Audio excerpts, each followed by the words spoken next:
Hello, people. Well, let's get this started.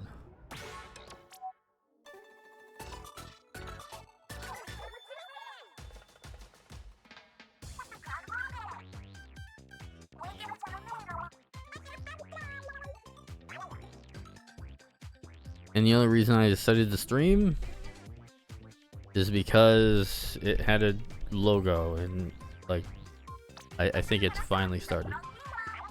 If not, I guess I'll just stream some multiplayer matches. Yep, okay, it is underway. I chose present.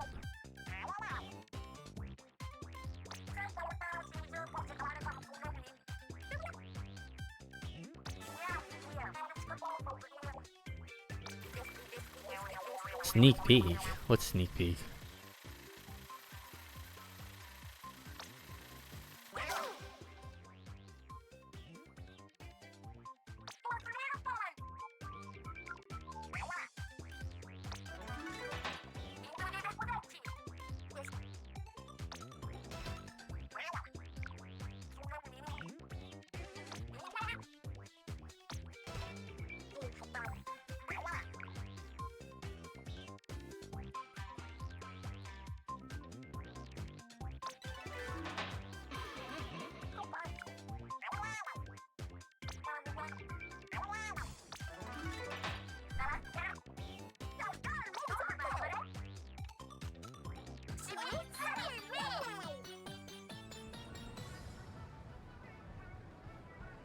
Oh, I was gonna say, is that all?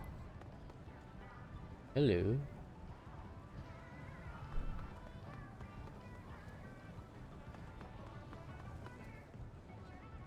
What the?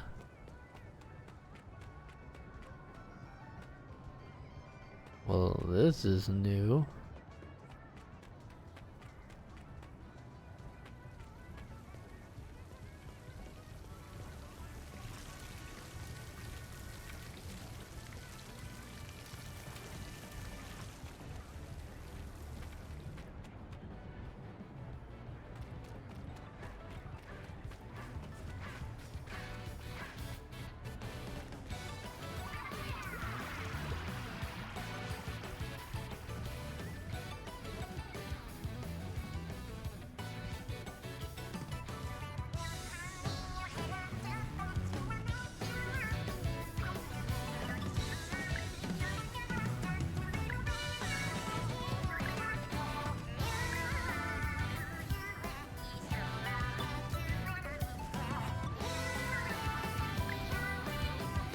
Can't seem to only do it a little bit.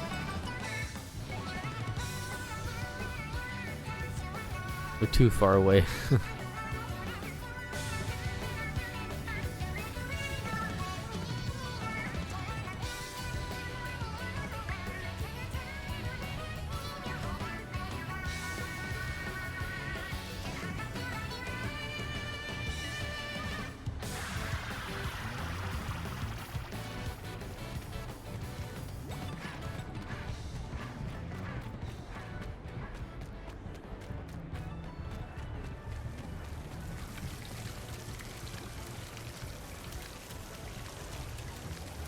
Interesting.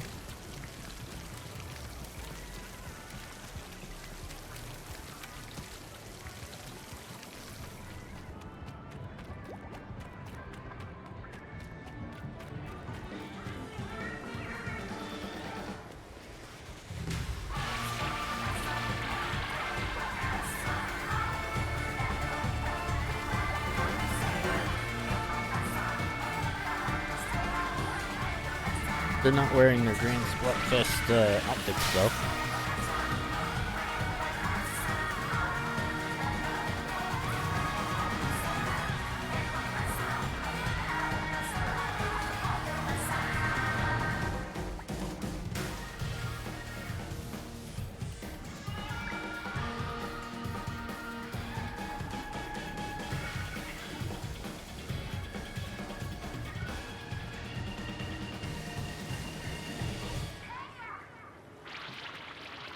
So where the hell is the marina now? I see those two stages. Where is the third stage?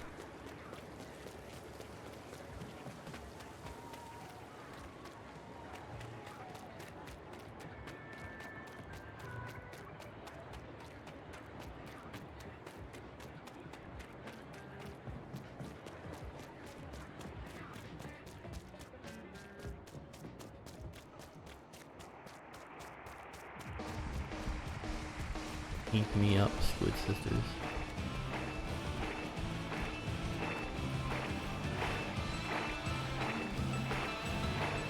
Wait, weren't you guys over there?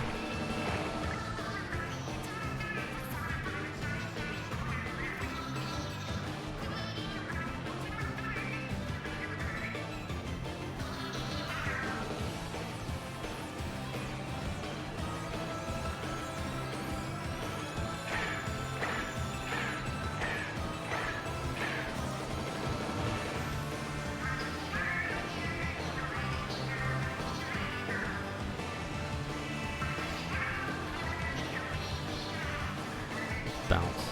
Oh.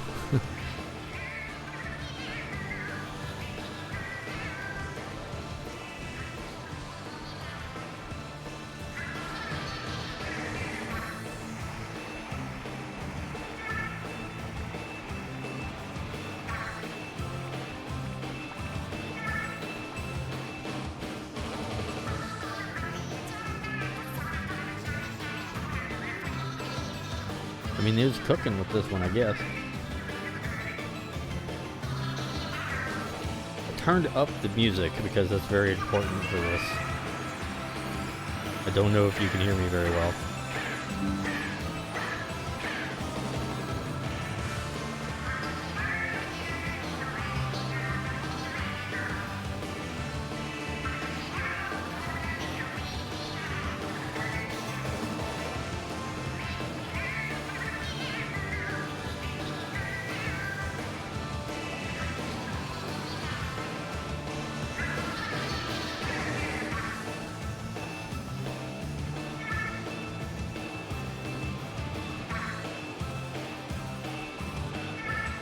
Alright, so testing. Okay,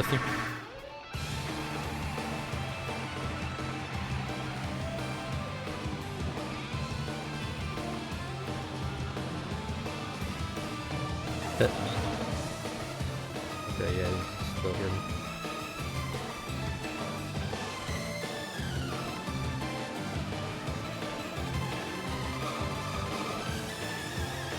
Alright.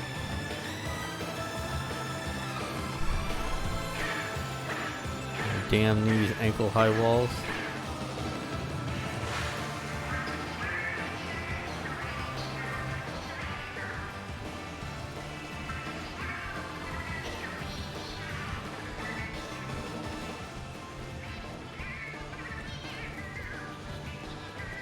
So where the hell is like Pearl and Moran?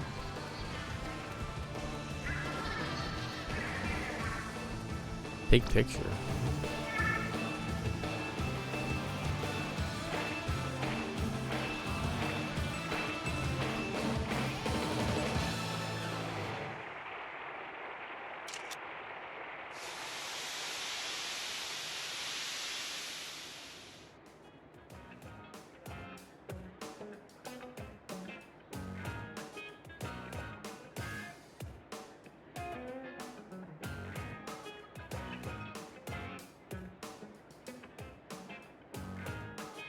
Interesting.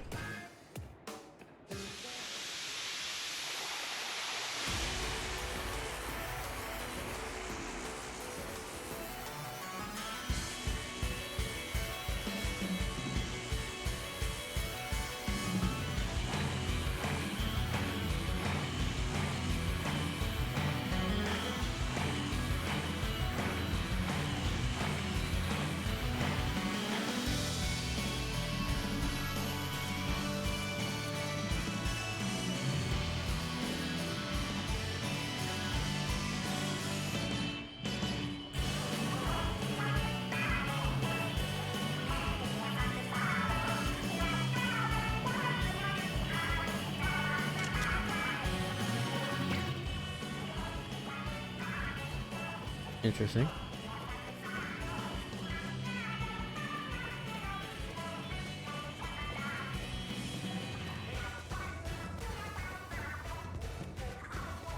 I mean, that's cool.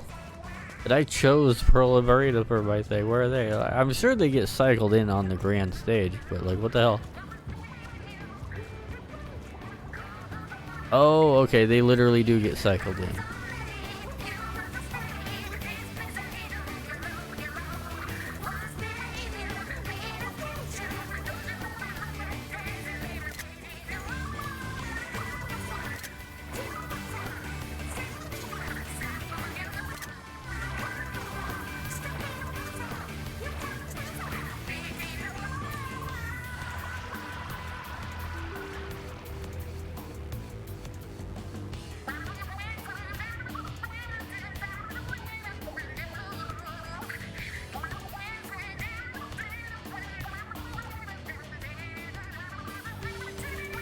Is she always that, like, energetic? Goddamn.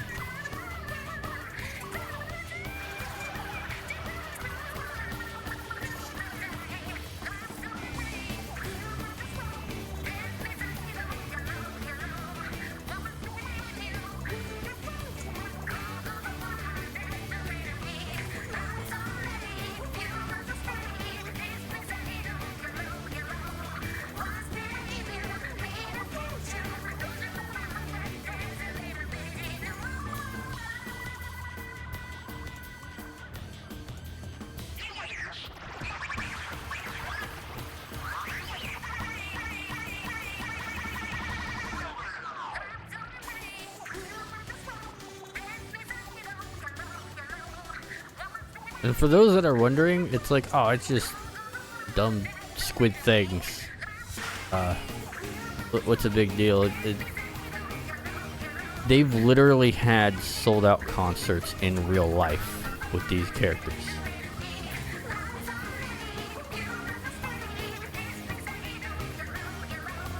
I'm not joking. It is a real thing.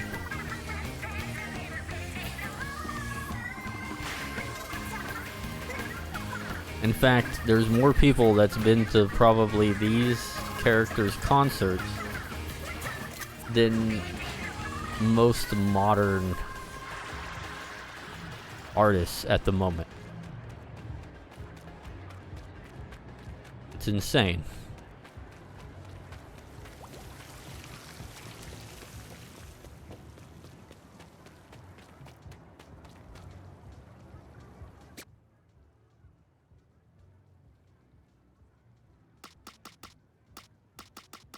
General, huh? The general store, right?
Also, I'm getting a new Switch controller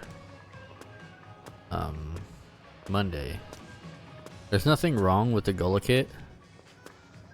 It just I had an inkling to get the 8BitDo Pro 2 with its Hall effect. Because I really do, I have an 8BitDo SN30 Pro Plus, which is the old one. And that one still works just fine, by the way. It just uses the old style analog sticks. And the Pro 2 is like updated, plus it has a Hall effect. Well, there's two versions of the Pro 2. There's a regular Pro 2 with the regular sensors, and then there's the Hall effect Pro 2. I don't know why they didn't name it something different, like Pro 2 Plus. But there you go. There's a Hall effect version of Pro 2, and it's like, oh damn, having a Super Nintendo controller with Hall effects like analog sticks. Yeah, I'll do that. And my Pro Plus has gotten a lot of use out of it. It still works just fine. The analog sticks works just fine. But like, I can't imagine it'll last forever, and those analog sticks are gonna go out eventually. So it's like, why not get one that will just last? And I had like 20 bucks of what is it? Amazon credits due to Microsoft Rewards of all things.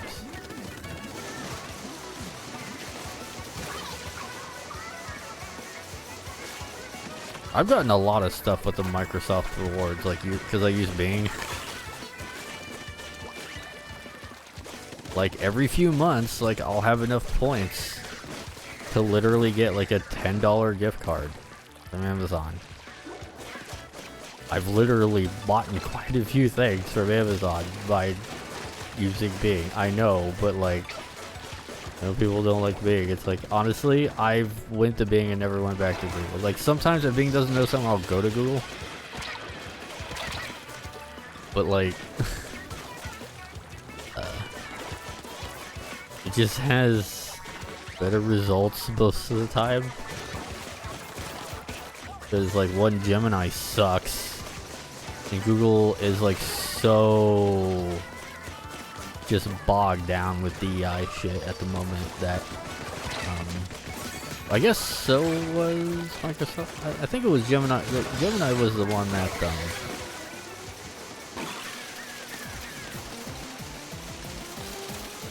was Gemini the one where people would say like, show me like, you know, draw me a picture of like George Washington, and it was like a black man.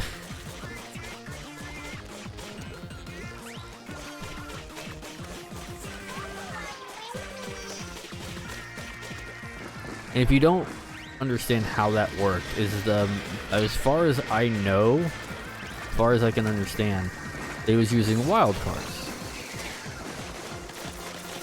And wildcards, if we're talking about AI, like in prompt, it's like, show me a picture of George Washington.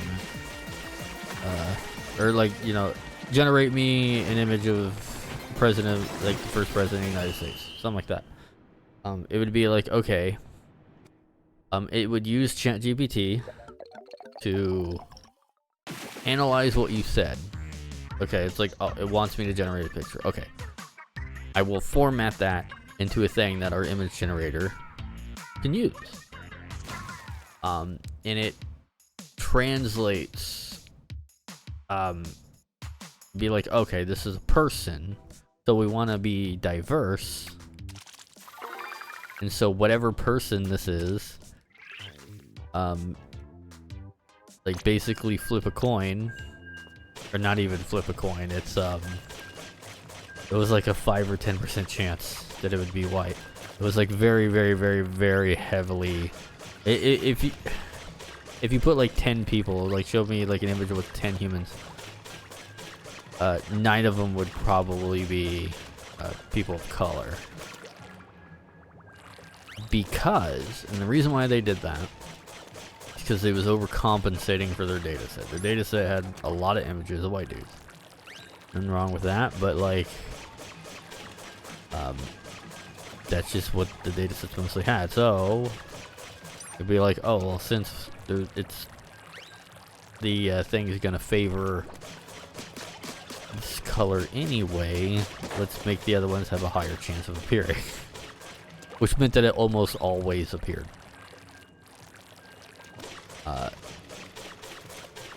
So instead of giving you just the results that they had, they was heavily trying to influence the results. That's what that was. That's why, and that's the entire. Thankfully, the entire industry pretty much laughed at him for it. It was very, very, very bad luck. From what I understand, like because before, like you would get like, you know, people of color, and it's like, oh well, I didn't want that, you know. It's like you would just be, oh, well, let me just specify it then, you know. It's like whatever. It's like, let me just specify white. I'll show me a picture of a white George Washington. Shouldn't have to, but like, whatever, right? Well, the problem was, is that their Gemini was so woke at the time. This was months ago. Their Gemini was so woke that it'd be like, oh, that's racist. You can't choose color. We're going to give you what you get. And you think I'm lying. It's like, no, it literally said that. Now, if you show me, if you said, show me a picture of like black George Washington, you'd be like, oh, yeah. And it sounds like It really sounds like I'm being like one of those conspiracy theorists, right? Like super red wing, you know, red hat wearing person. That's what it sounds like when I say that. But I'm gonna be completely honest and say that's literally what it did. That's not hyperbole. That's not an over exaggeration. That's honest to God what it did. Well, coming from me, that probably don't mean much, but like, it's honest to goodness what it did. Like, it was like that. It was, so it actually made it really hard, if not impossible, a lot of the time, to actually get something like that, because it would call you a racist, basically, for selecting white. But if you said any other color, well, they can't look bad by saying, oh, you can't do that. So like, that had it just had favor. It just did. So what, how'd I get on this topic? Oh yeah, being all of a sudden being and started talking about the circuit in Gemini.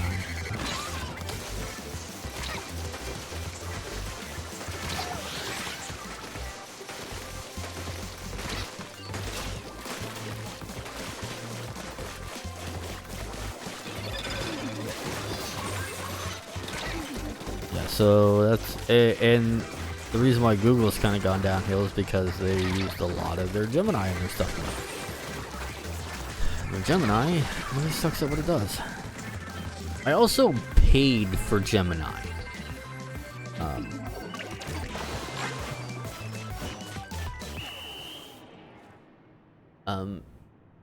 I've paid for every giant AI service except for Claude and tried them out. I paid for ChatGPT, like 4.0. I've paid for Gemini, and I paid for Microsoft's one, which I forget.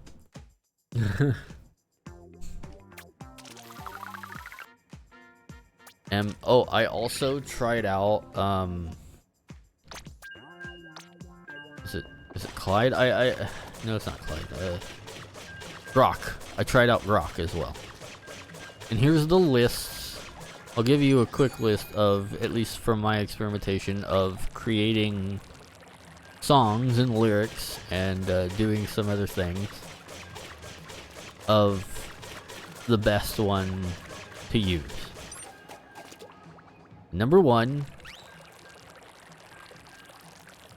is it's OpenAI's ChatGPT 4.0. Nothing beats it. I'm sorry, but nothing beats it. Apparently they just released like 4.01 or whatever, like Strawberry. But and apparently it has reasoning, and so it's even better than the best. It's a little slower though.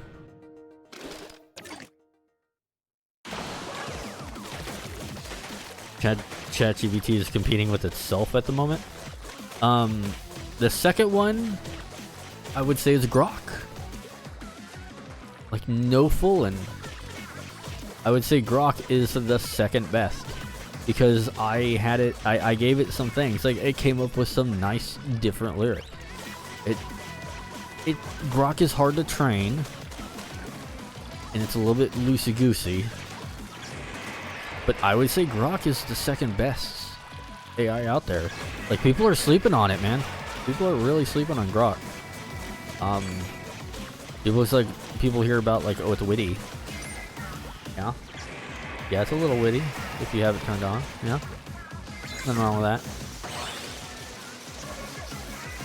Kind of fun. Oh, wait, no, goddammit. Thought that was just an edge, not a cliff. We can hold more fizz bangs. What? What does that mean?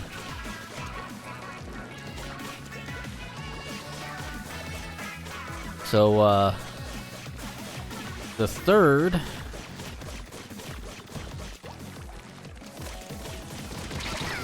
think I remember what the hell. Copilot. The third would be Copilot. And then number 4, I would say, is using your own model, like Mistral 7 billion parameter. It's a good low weight one to use. And the last one is Gemini.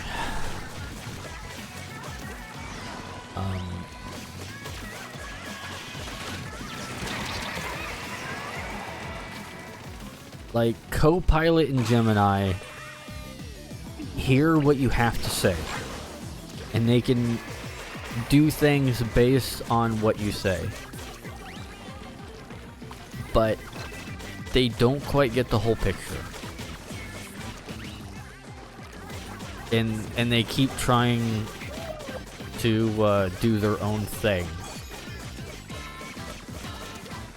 Like I tried to train a Copilot window. Be like, here's how you create song lyrics for Suno.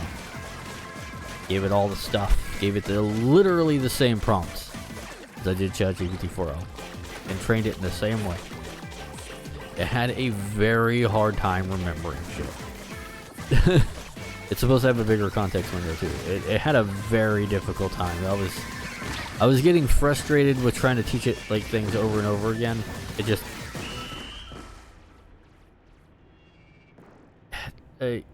Copilot was like trying to teach a smart child that just couldn't get things. Like it tried. It really tried, but it struggled, man. And like I felt like a teacher or something. It's like it's smart, but it just slips a little bit all over the place, and had to keep telling it how to do things over and over and over again.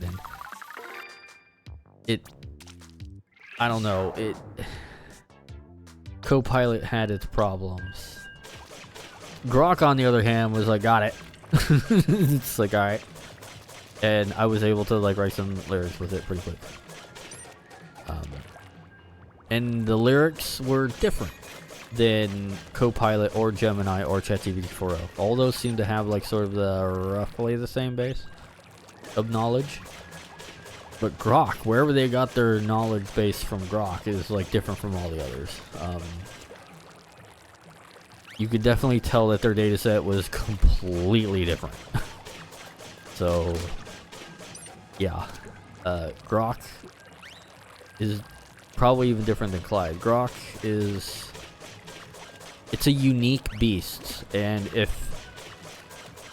you tried all the other AIs and you're just getting like somewhat similar results, use Grok. It's like it'll be completely different. It's a how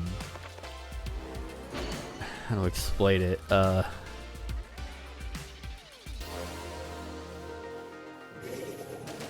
It's a totally different flavor of all the others. Like, I guess it'd be like ChatGPT 4.0, Gemini, Mistral, or any other local one.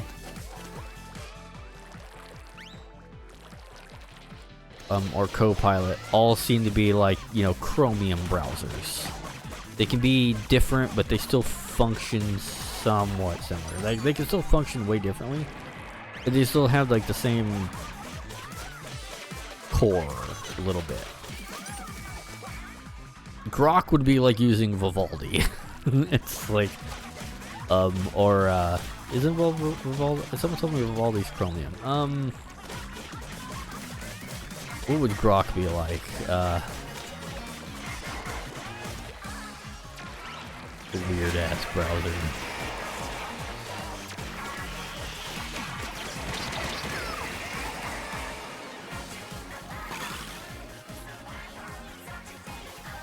Maybe like Firefox?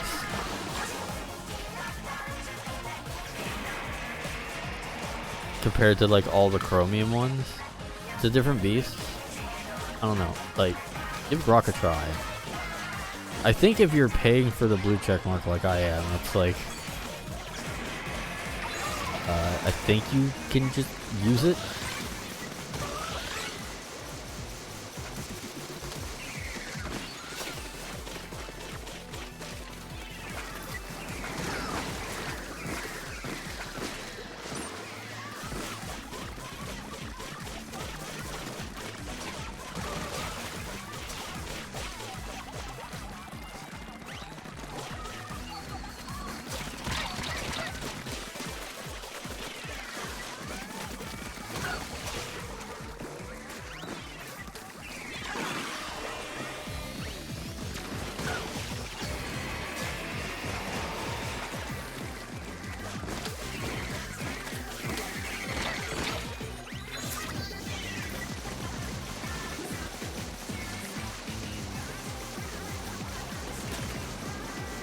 I know he's over there somewhere.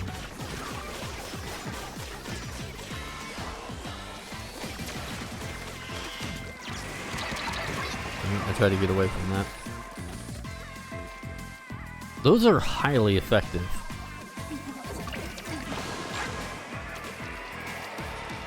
Those almost always get someone because if you're in it at all, they pretty much get you.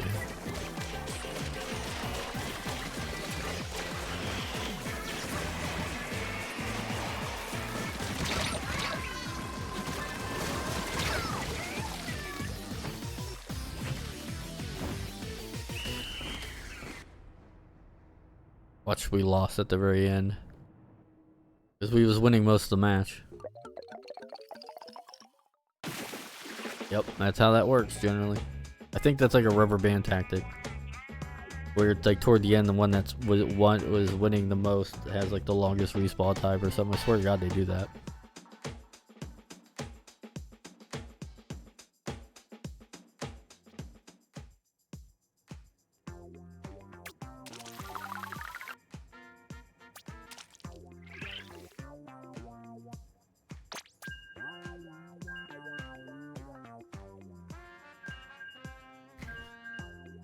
But yeah, nothing beats ChatGPT.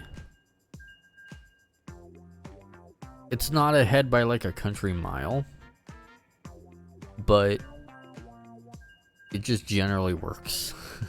I still get the occasional, hey, this may be against our content guidelines shit. But, and I just ignore that. I'm just like, I don't give a fuck if it's against your content guidelines. It's like, I'm using this for like lyrics. Lyrics are an artistic expression.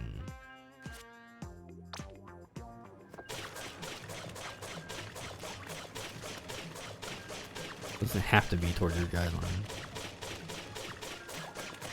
Should be covered by the First Amendment. Freedom of expression, which includes art, and lyric writing is art, and it technically ChatGPT 4.0 should have that same capability. It's like if it, as long as it's doing like lyric writing, it should be able to write about whatever the hell it wants, even if it's against its own guidelines, if that makes sense. Because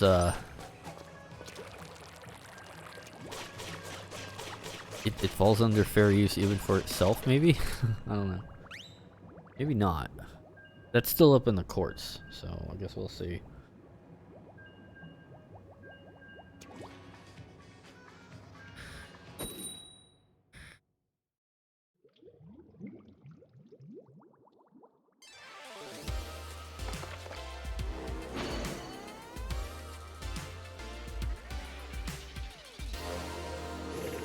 The hell is Conch Clash?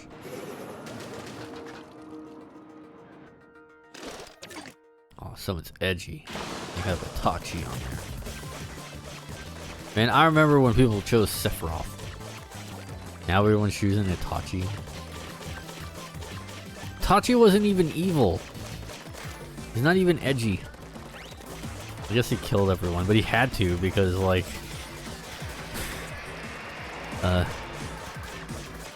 because his family was fucking stupid, and their clan was like, we're gonna do a coup, and it's like, you really shouldn't, and like, in order to keep some of them alive and not completely destroy everything, you'd be like, oh well, I gotta stop the coup, you know, because it would pretty much destroy Konoha. So it's like, well, you're kind of between a rock and a hard place. Like, do you kill your family or do you save a nation? So that's why Itachi did that. Like, he chose the nation over his family, which they didn't want to talk it out. So it's like, that was kind of on their ass for doing that.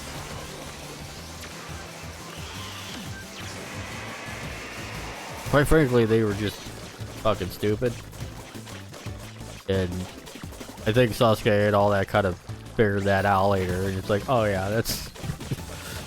yeah, I kind of had to do that. That's why he didn't get revenge over the... Like, why didn't he get revenge? Like, well, no, he knew. He knew why he had to do it. He just hated the fucking fact that he had to do it. But yeah, I guess you see a lot of Itachi stuff, but don't do Itachi. It's not edgy.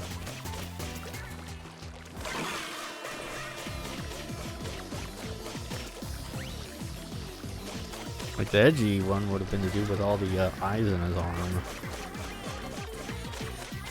Or, not really Orochimaru.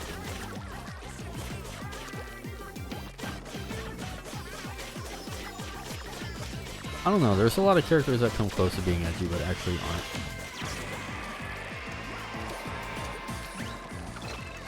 aren't. Naruto characters get very samey.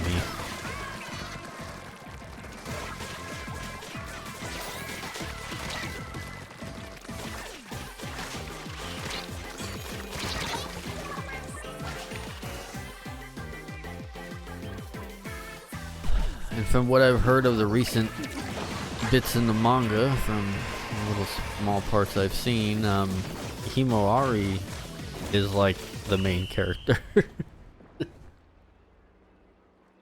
Apparently Baruto has turned into like an edgelord. Fucking bitchy as edgelord.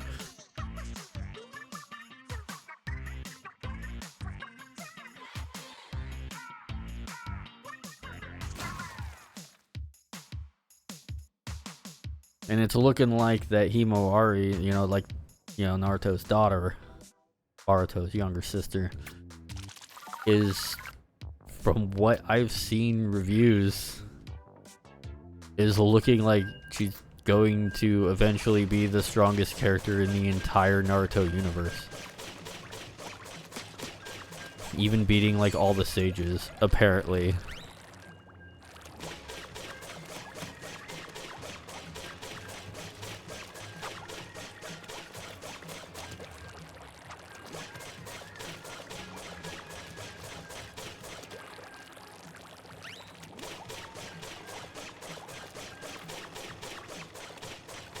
Also, Naruto's like apparently gotten stronger again after losing the Nine Tails.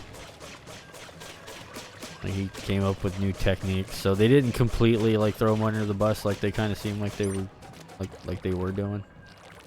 Of course, I haven't read any of the new manga. I've just seen clips. I'm just waiting for it to come out in anime. Same thing with Dragon Ball Super. Like, they're still doing that, I think, aren't they? It's like, there's like a whole massive story arc that's already happened against some evil villain called Gas. I don't know what the hell is going on with any of that. I just keep seeing articles about like, oh, Ultra Instinct this, Ultra Instinct that. Training, Ultra Instinct, gas, training, Ultra Instinct. That's all I hear. It's like, it's just that. And apparently the villain called Gas is like very strong. I don't know. Also, what the fuck?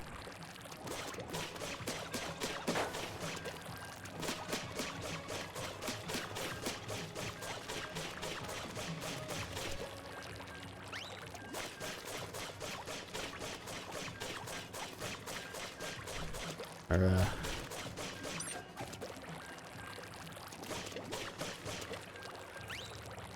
we gonna match me anytime soon, or did the servers die?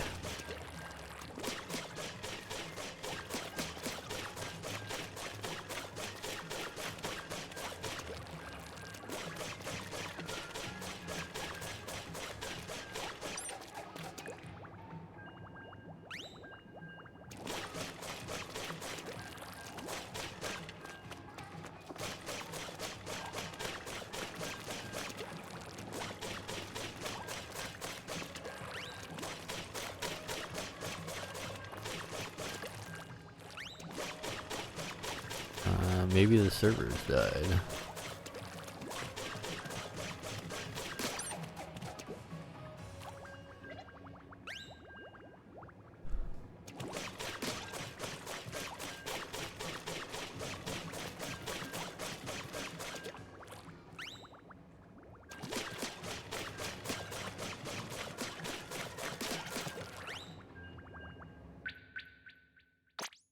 What do you mean one or more players disconnected?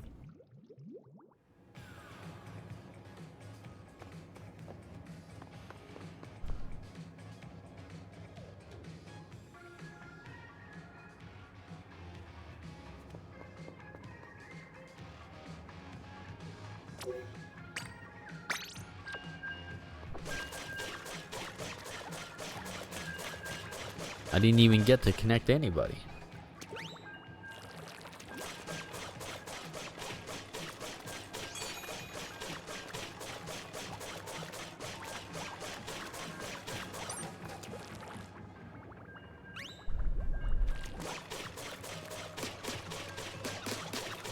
I think people are finally waking up to the idea that the Splatfest is on, and I think it's overloading.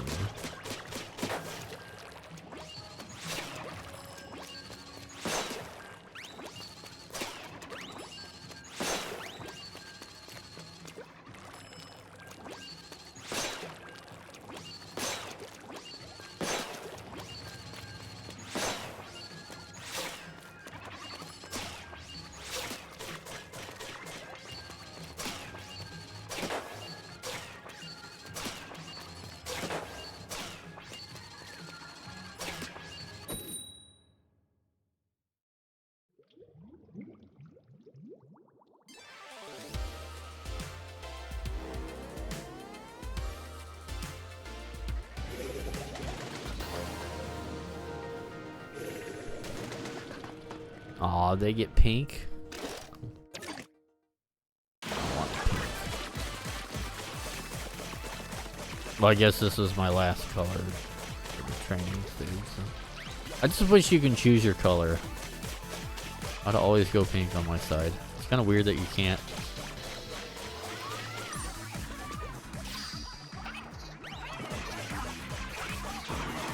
Also, like, how do they get their ink sparkly if it's not normally sparkly? Do they eat like sparkles? And the ink they produce like makes it sparkly? But does it give them like indigestion or something?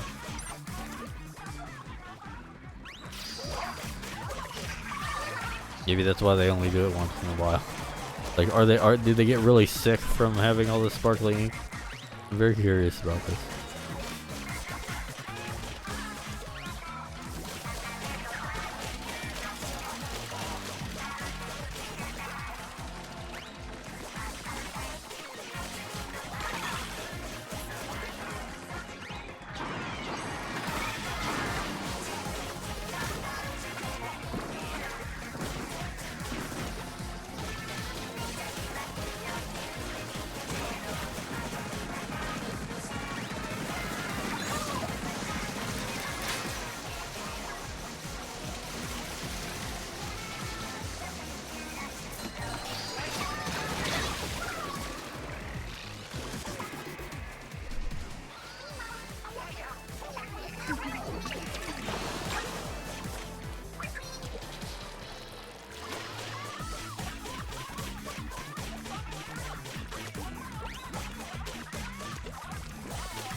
Should be perfect.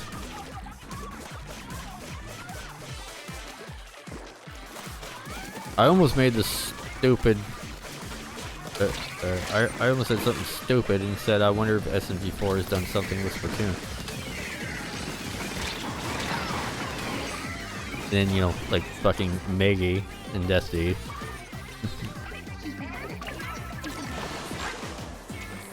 And I was like, well, yes. Yes, they have. Very, very much so.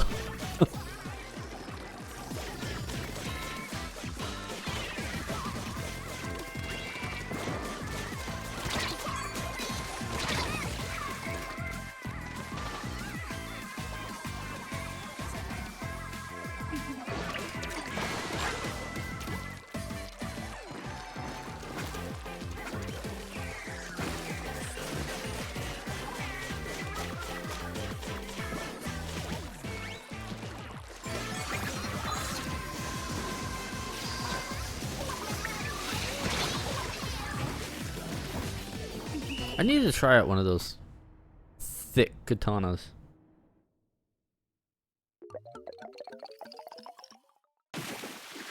Always barely won.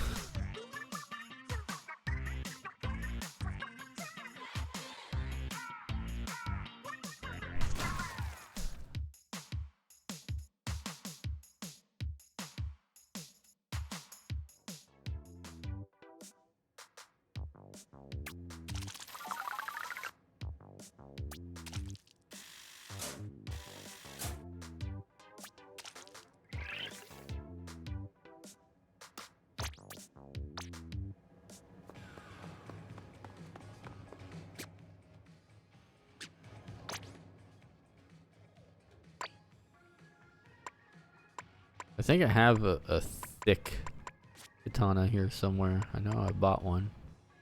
Pretty sure I did.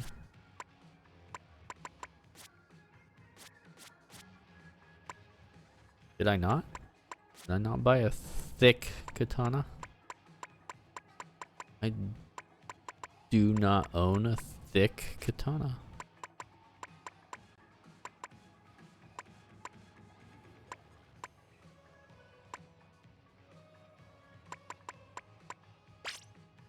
Well, I want a thick katana.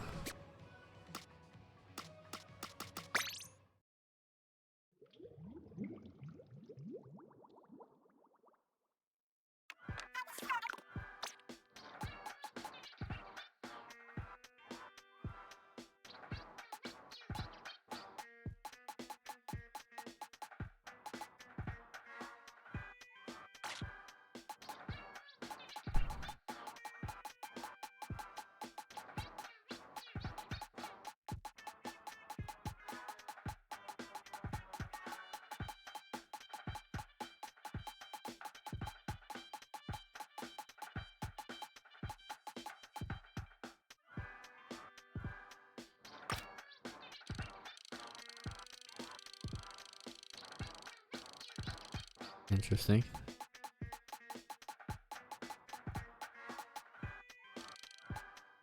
That's these, right? I don't really like the zip caster, toxic mist, crab tank. I don't know. Is that it? Wait, no.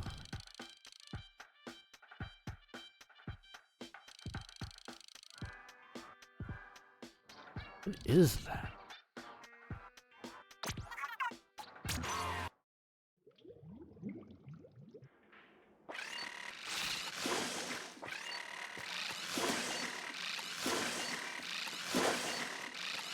Oh, that's weird. It doesn't use nearly... Oh, goddamn.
Ink jet.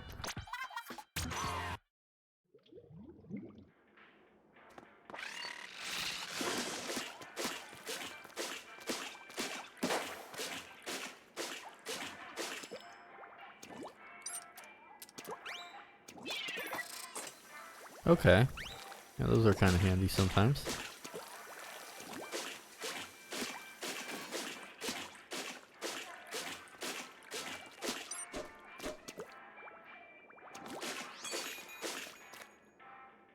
What is this?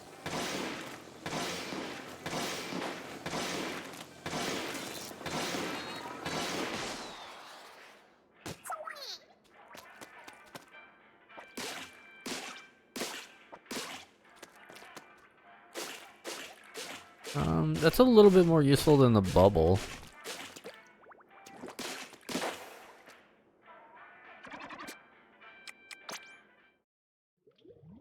Hmm.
I mean, it's hard to go against like the Ink Sisters.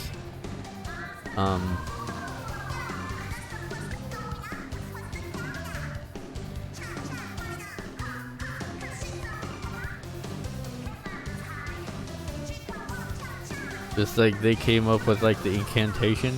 I think that's what it is. Like the spicy incantation. Like the Splatoon 2 like and Splatoon 1 like boss music. That shit is hype as fuck.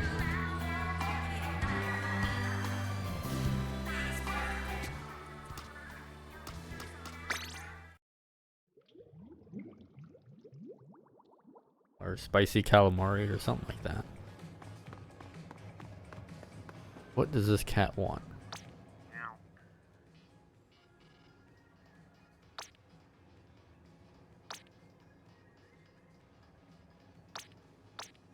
Okay.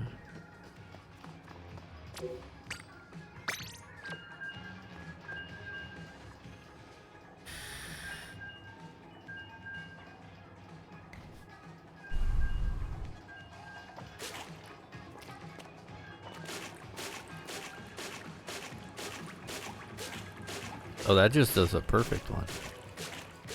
There you go. Okay. So it doesn't ink quite as much.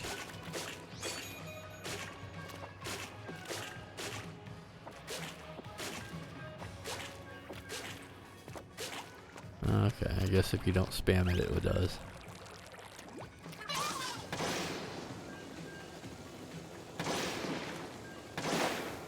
I got a vape in my right hand, so.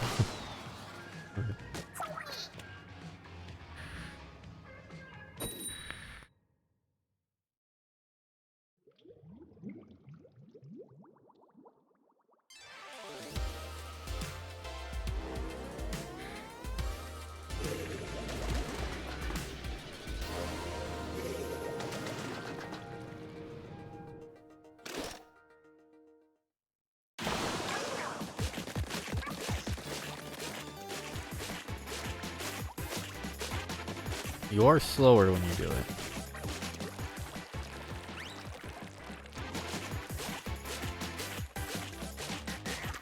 Covers more though.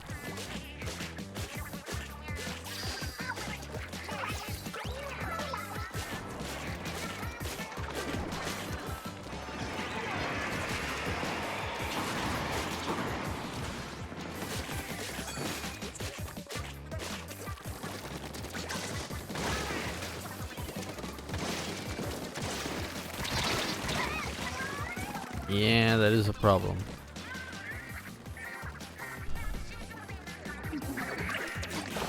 I'm not used to that, so.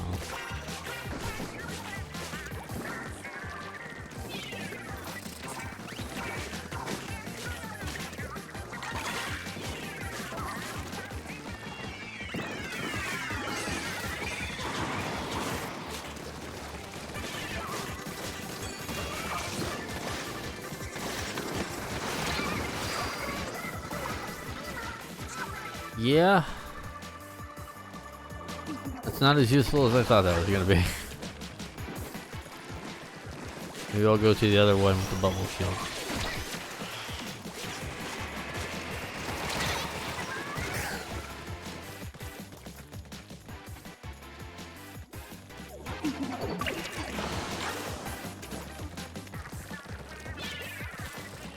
Oh right, it's not bombs anymore.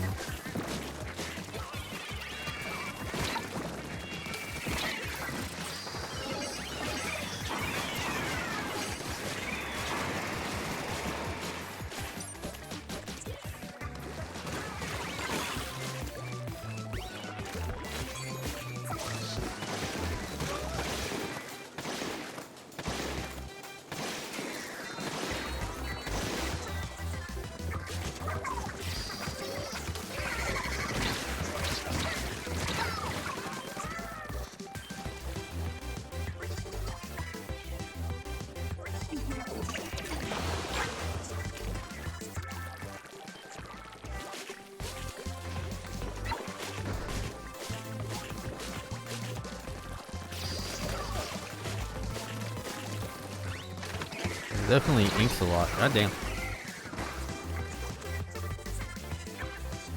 Trizooka. That's a special, I think.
Not just a standard bomb.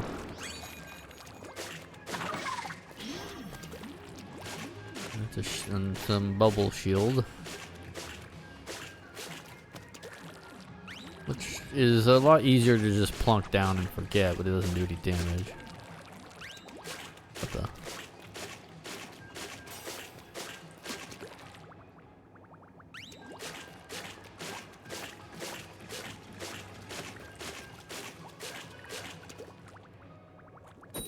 Huh.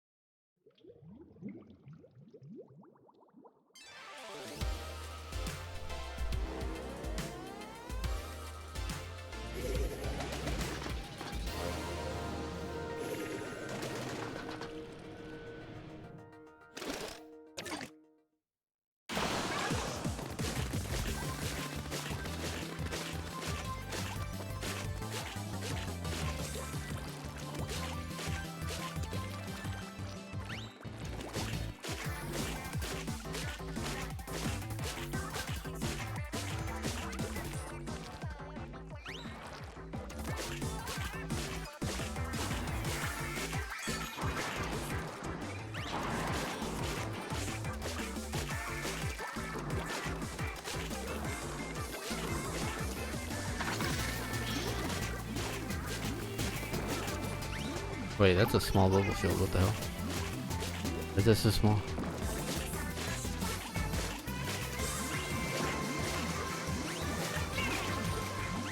That's confusing. Wait, is that for them to... Okay, I'm very confused about what that is. I need to read up on it. I thought it was just a regular bubble shield, but it has like a radar on it. So does it mean they can like spawn in on it?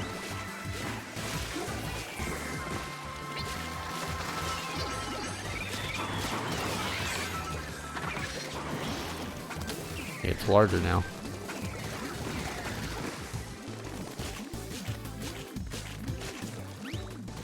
Oh, does it get smaller? When it takes damage. Oh.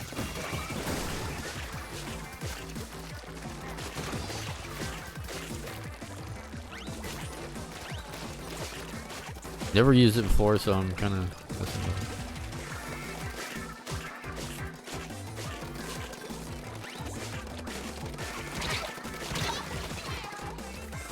Oh, well.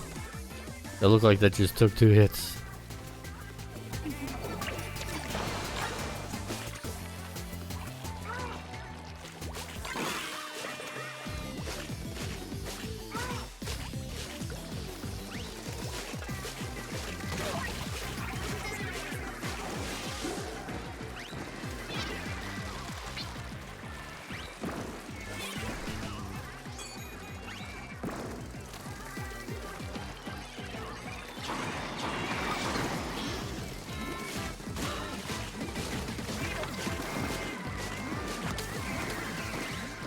Yeah, that's generally handy. It's not as good as the hammer.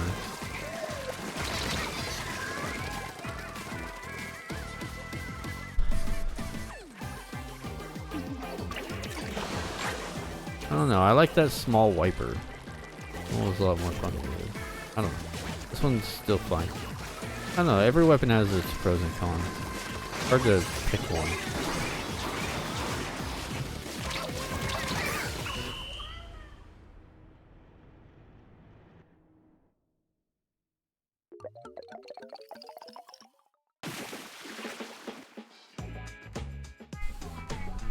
I mean, it's fun.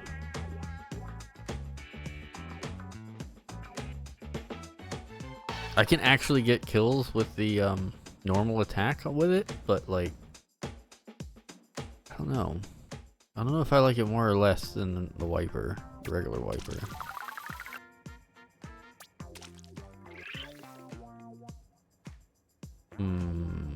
I'll give it another go. Can't really get good at a weapon with only a couple matches.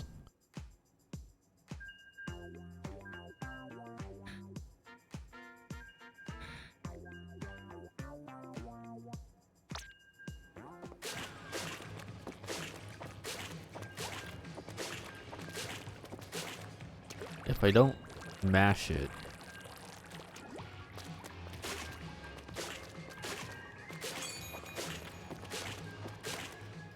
oh yeah, you can get a lot covered if you don't mash it.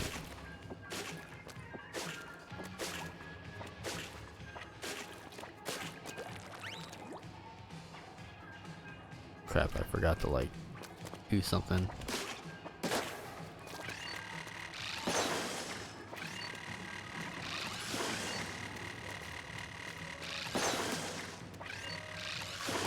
There is that too, which I'm forgetting.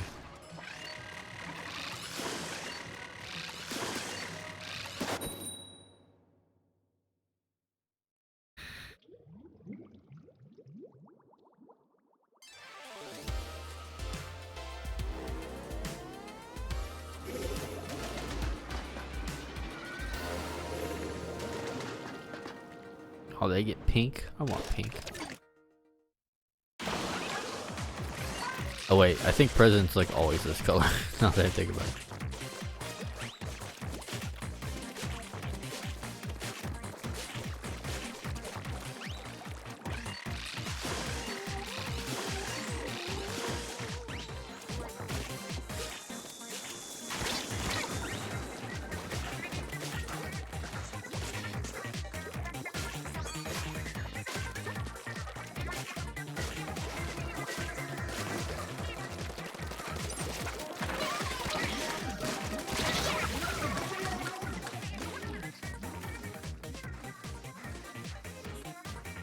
does get smaller.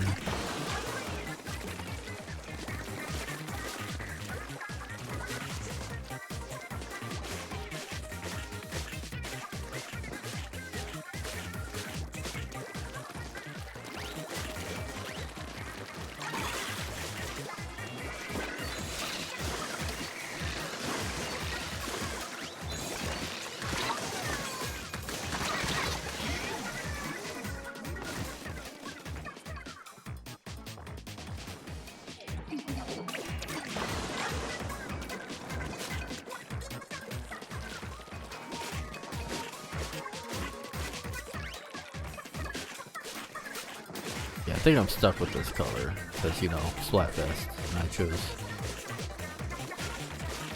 present.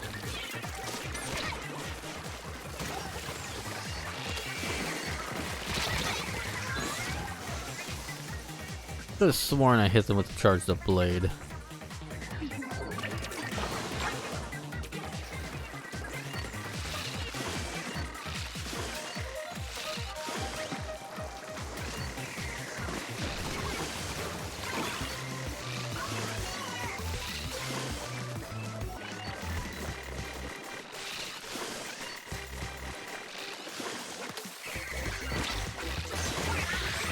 There we go.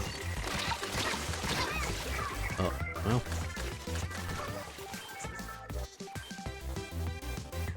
I think I may go back to Viper. Viper's really fun. I usually, my main is Undercover Umbrella. That one's always a goodie, but I don't know, I probably use that damn thing for like 100 matches. It gets old after a while.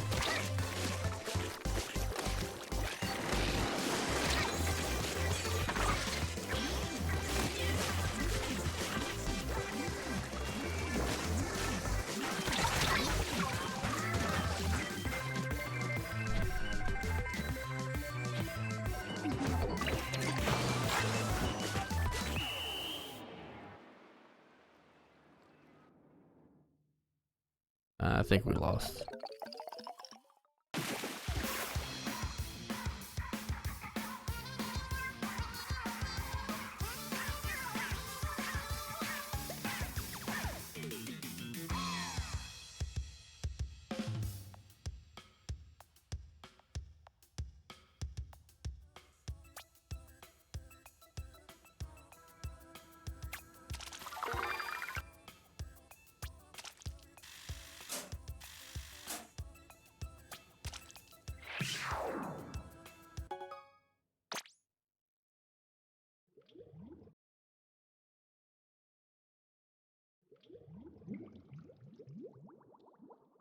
Oh yeah, I did kick over to 9. That's fine, I needed to change something anyway.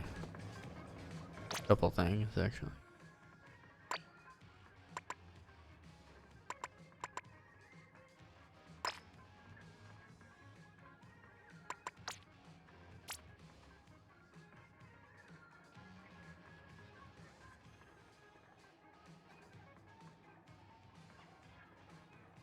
Okay, so that's all that is.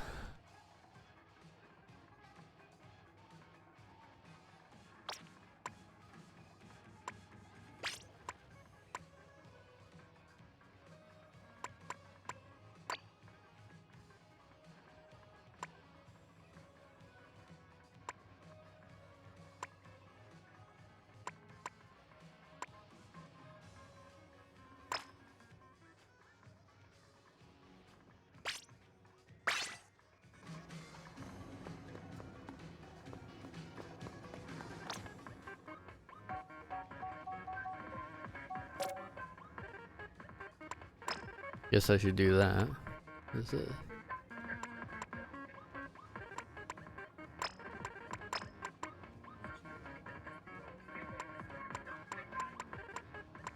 Is there more?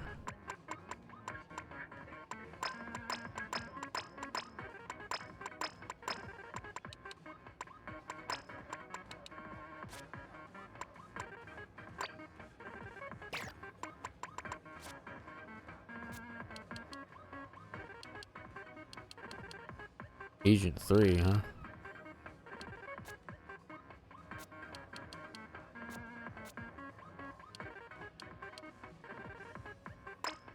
Luminary. Cosmic Luminary. That's pretty good.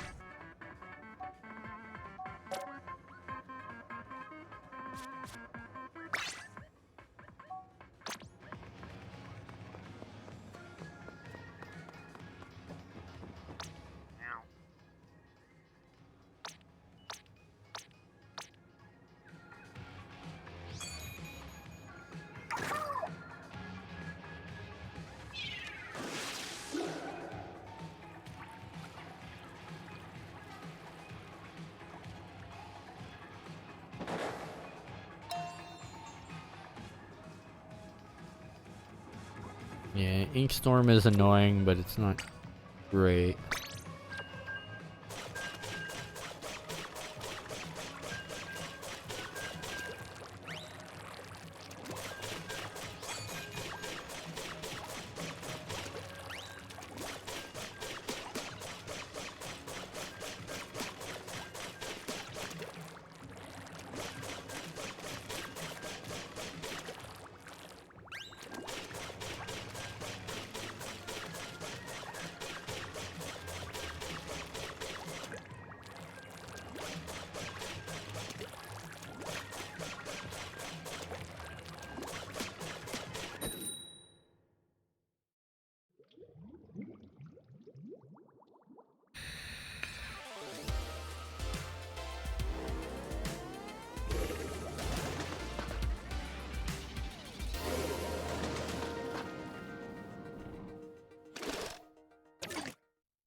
Always ink your home base.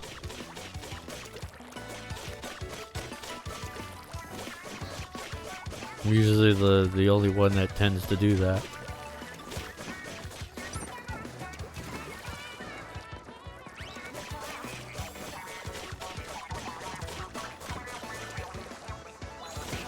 This thing just guzzles ink. Just om nom noms ink.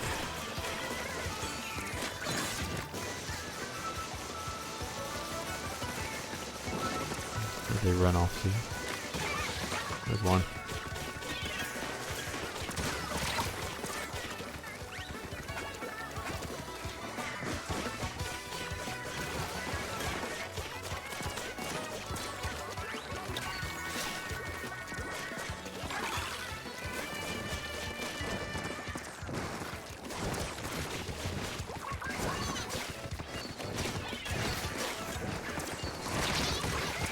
I got one of them. It was like 3 against 1 though.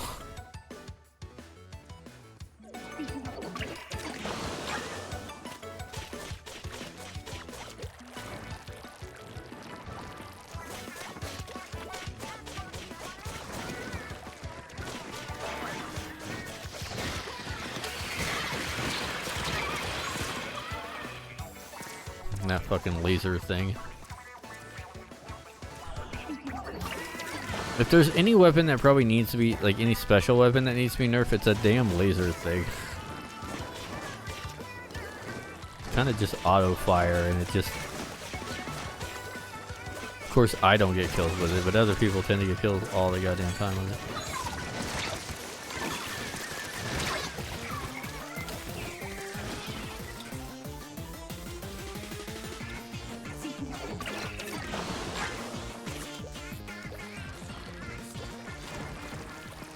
Why do I have all 3 back to me?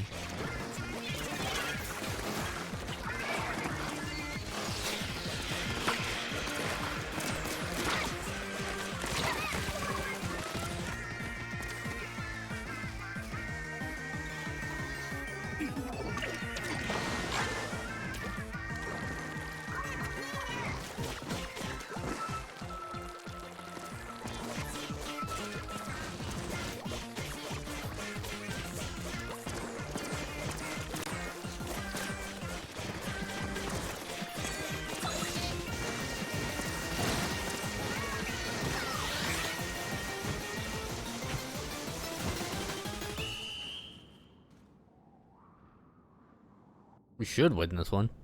Wait, maybe not. Oh damn, really? I thought we was doing pretty good.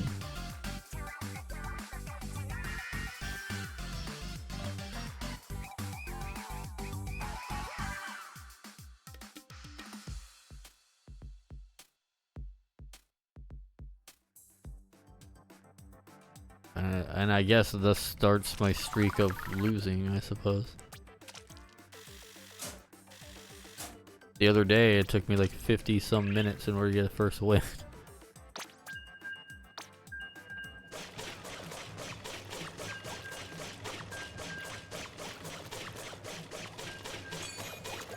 I mean, just look how much that inks.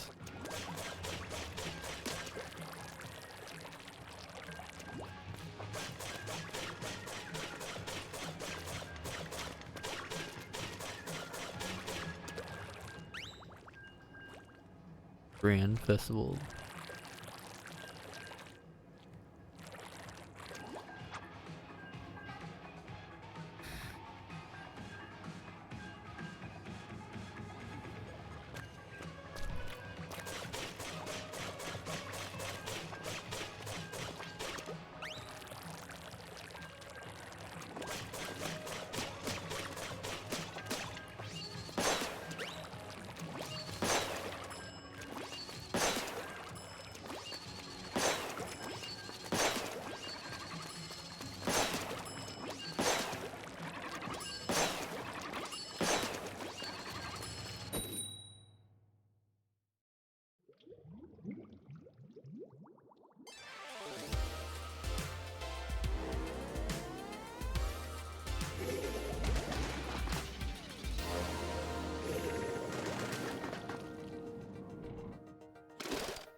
I figured that might have been a bad idea.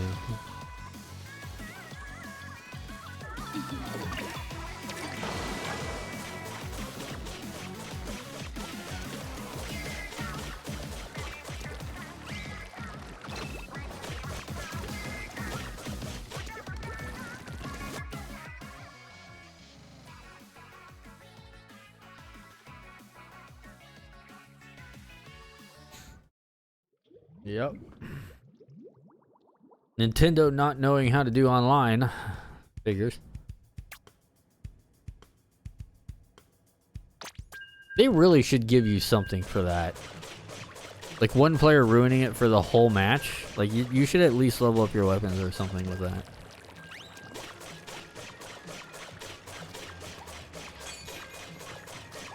It's very irritating that that happens. It basically means that they don't really know how to do match net code. If a player leaves, like they don't know how to like switch, they don't know how to add people in. It's like when they create a session, it's like a locked session. Which is how video games used to do it like way back. Something like the indie ones. I think hell, even like on 2001 on Xbox Live, 2002, Microsoft already had that figured out where they was able to like just join in players. It's like, oh, like we're missing a player. Like Halo 3 didn't do that. But Halo 3 also didn't end the match. And that's not what you want to do either, because I'd be playing Halo 3 in Big Team Battle, which is my favorite. And like when one side starts to lose, people just leave because the matches last so long. Like, well, if we're gonna lose, it's like, and you don't get very much experience for losing, so people just leave. Which was just bad design, honestly. Like, you need to give players something for being on the losing side.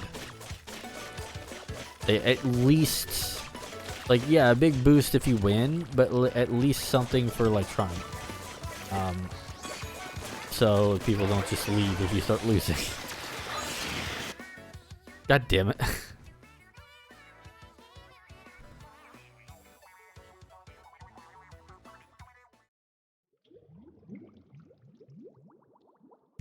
And so what would happen is a big team battle match of like 16 against 16 would end up, and I shit you not, gentlemen, it will, I've had 16 on 16 matches end up against 2 against 1. There would be big team battle matches where it would sometimes be just 1 or 2 of us left at the end of a match. Because everyone left because one side was losing. And I've won those matches. There was one time it's like I had a team that was like losing really badly, and then everyone like left on my side. I've had it like where it was almost like 1 or 2 against all 16. Now that's fun because that means that they only have 1 target to kill. And I have 16. So, as long as I get 2 or 3 people down for every death, you can actually make that back up. And I've won games like that. It's so stupid, and it takes forever, but goddamn, it is possible. Splatoon, on the other hand, just be like, nope, no one gets nothing.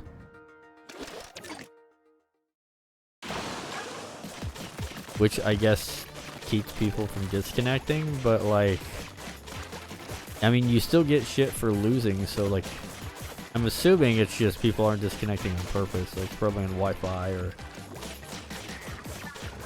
any number of things. For me, I've had a couple personal disconnects just because my USB dongle was being weird.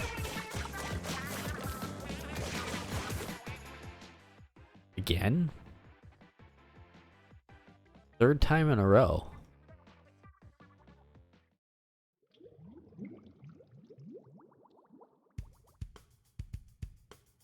Might be a server issue. I mean, this is a big event, and a lot of people are probably on.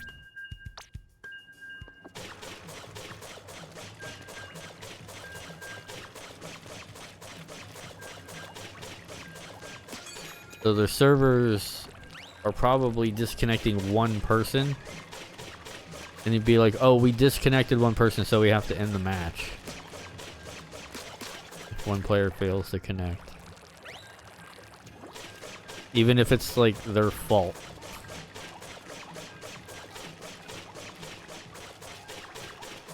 Honestly, they should just give you like, I don't know, give you like an XP buff every time it happens. Like a point, I don't know, 0.1, so it's not too abusable. Give me like a 0.1 XP buff every single time it happens and stack it for like 30 minutes. Like, do something, because it's just wasting my fucking time.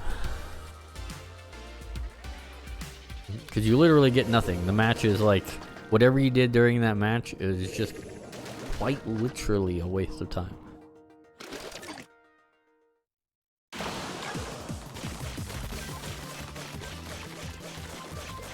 So that was like, what, 3 times in a row? 4 maybe? Lost count. I'm gonna say 3. I'm gonna say that was 3 times in a row.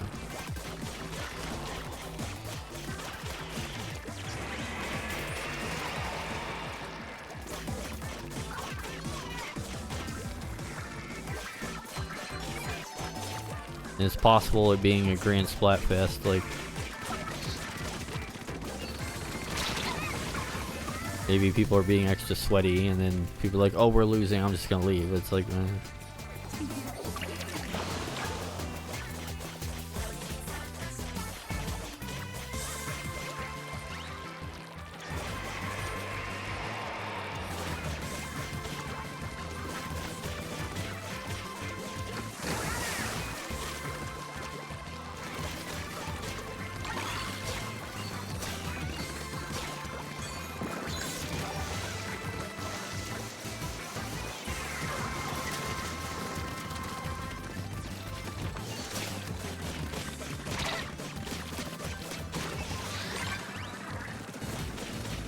very rare I can actually do that. It's like, I don't expect people to like stand there long enough for me to actually hit them with this damn thing.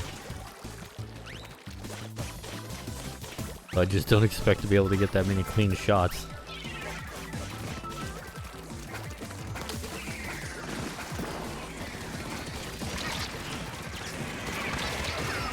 Ran right into that.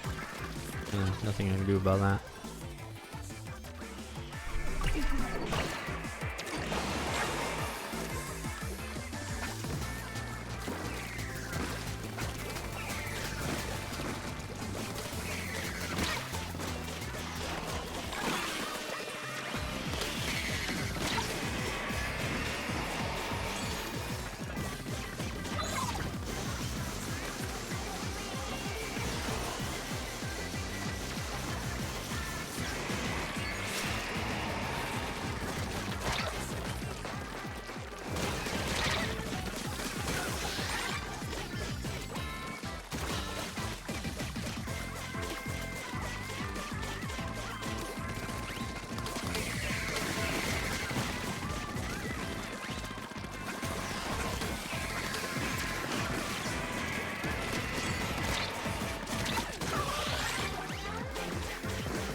We should have won?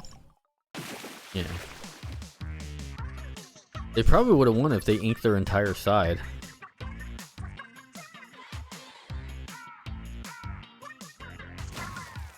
Like, if they inked all of that missing part that they just kind of looked over, like, they would have won.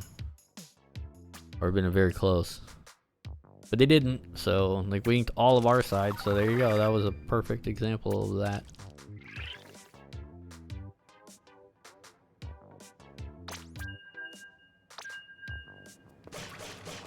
And that match actually worked, so there's that.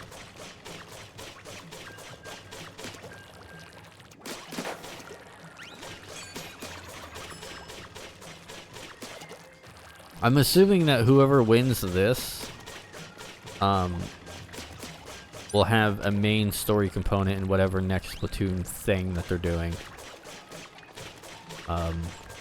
Maybe not even game, like maybe like whoever wins this is who gets like the, like, I don't know, a fest or like a real life festival showing, or they're like the showrunners of it.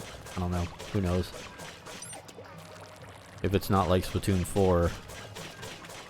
Which I'm sure is probably in the works. I mean, like, why wouldn't you have a Splatoon 4 for, like, the Switch 2 coming out? You make it look all purty and shit.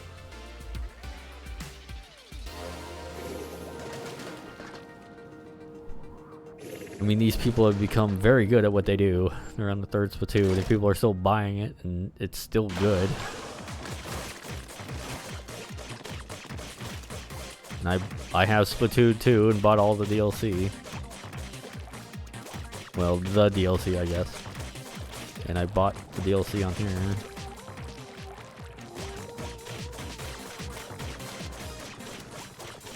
Like, and Last Order and the Octo expansion was really good. Hard as balls, but it was good. Honestly, I would say, like, the Last Order...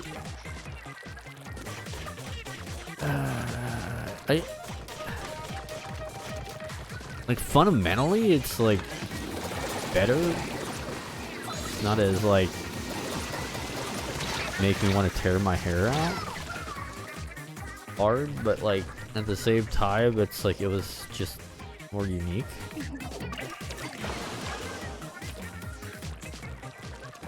Like, if Last Order had Octo expansion, like, aesthetics, although I did really like that clean aesthetic of Last Order. I don't know. Is it called Last Order? I can't.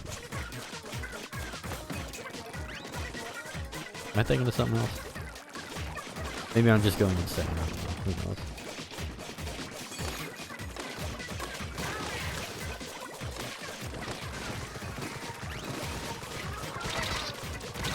That, yeah, you got me from far. Oh yeah, that one has a long range.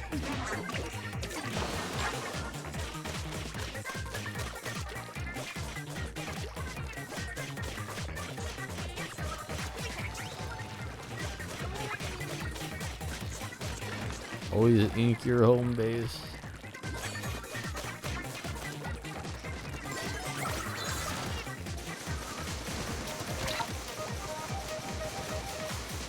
Bob and weave.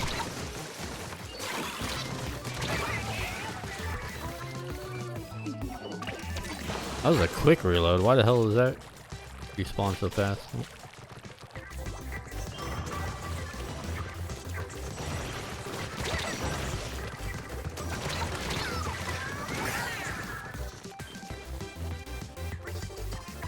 Oh, that dude's got like gold and everything. No wonder. That person has been playing since like the first Splatoon. That's all this person does.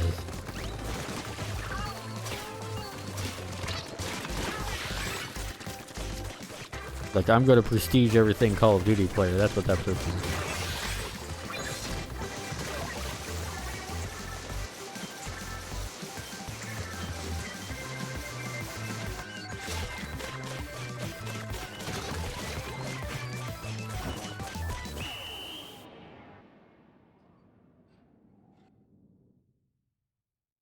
I think we won this one too.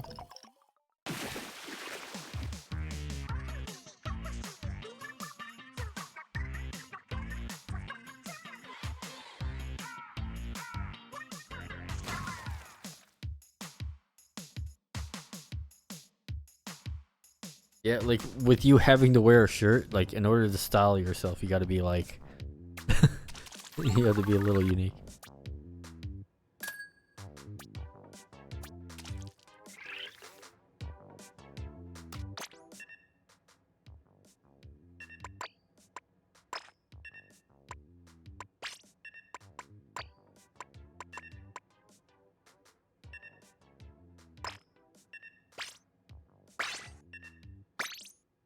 May as well wear some stuff that could use some leveling up.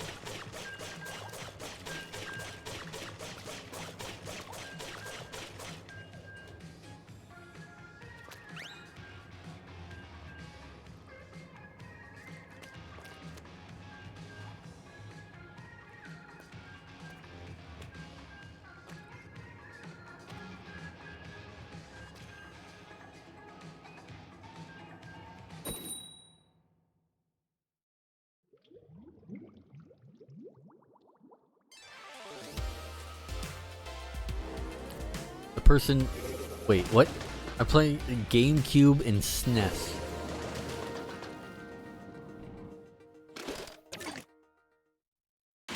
Like, how the hell did you acquire those names? I respect the hell out of it. Like, I wouldn't want anyone else like next to me than someone called GameCube and SNES. Those are two damn good systems.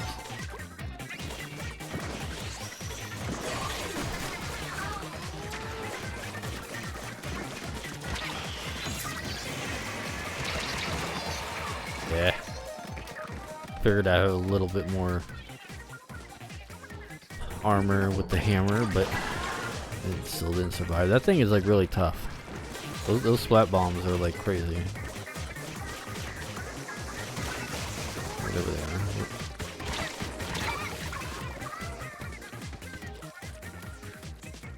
Really? 96 Galtech? I have that weapon. The range on those weapons seem to be like just... Oh, that's splattable.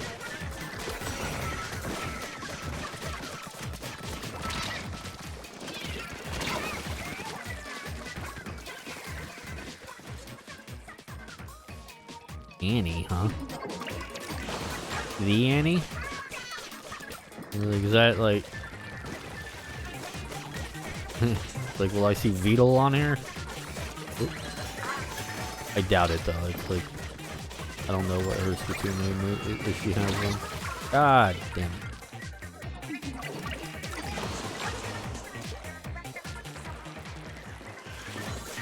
I don't know, but they're playing very sweaty.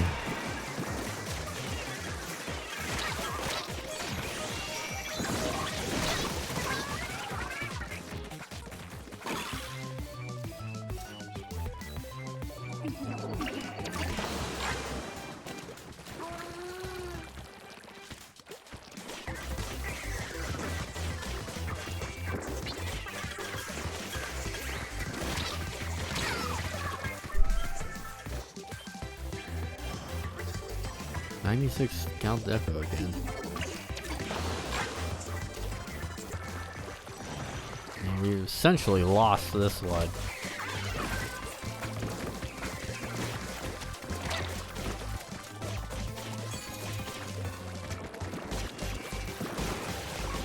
Get off my ass.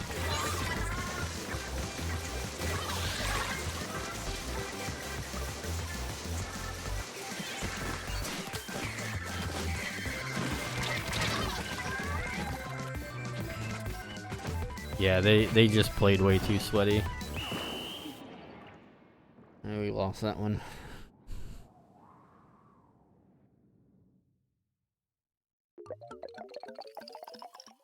Like, I can just tell by the field when I'm out there.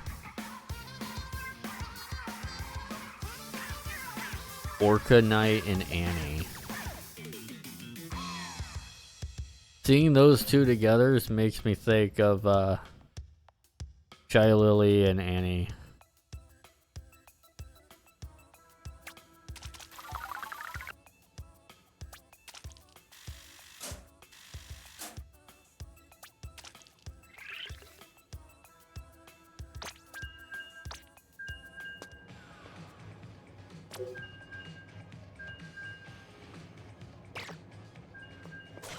Shit, I forgot to get...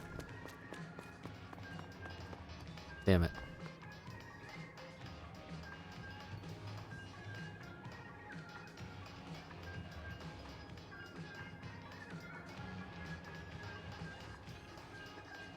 Doug streaming. Is Shy Lily or Annie streaming?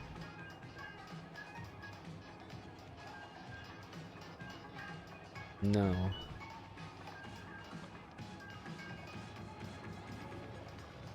Is anyone I'm following streaming this game?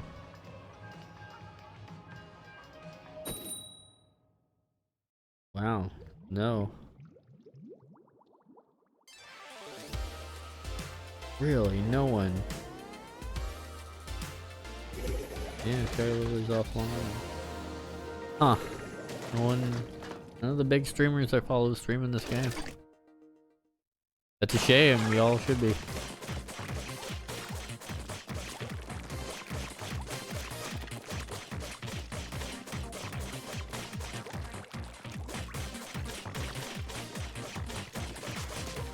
I mean, I don't play this nearly as much as I probably should, but like, played a lot more of 2 than I did of this one.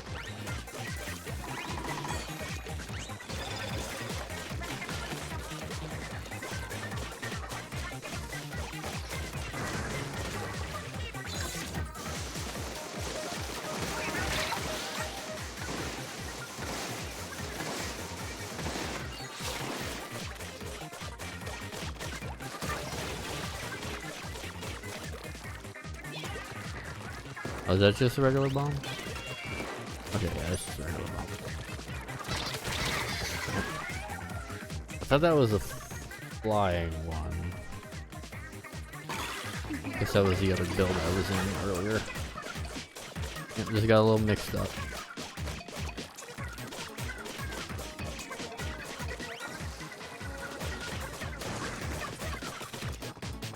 Most of the bombs are kind of not great in this one. There's some good sub weapons, but most of them are just kind of meh, and they use up way too much ink for how useful they are.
See, the problem with the wiper and its charge, I don't know if it's like lag or what, but like you can't, if you're facing off against someone, you don't have the time to charge it. Because every single time I hold a button and release it, I'm usually dead by the time as I'm releasing it. As I'm releasing the button. But just like the guns, the rapid fire guns, just beat them every time.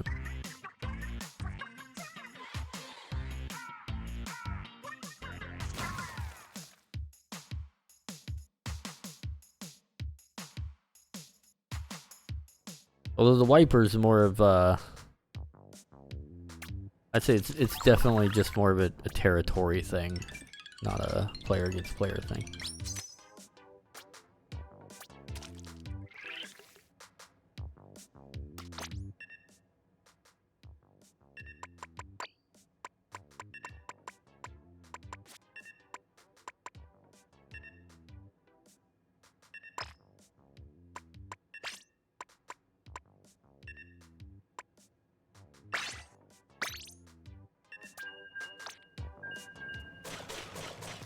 Oh shit, I forgot to do the thing again.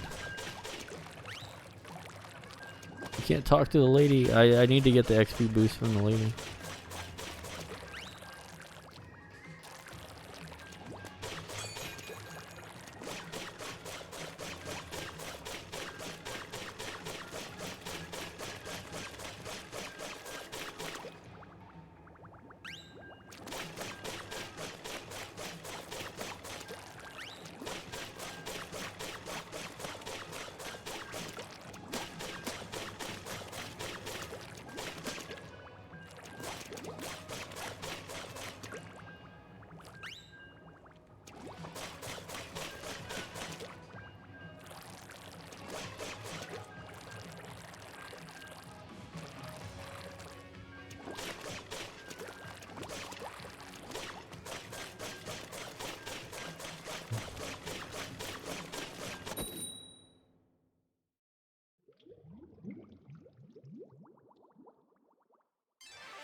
Pikachu? Why does that name sound familiar? Uranus Critica? Like what?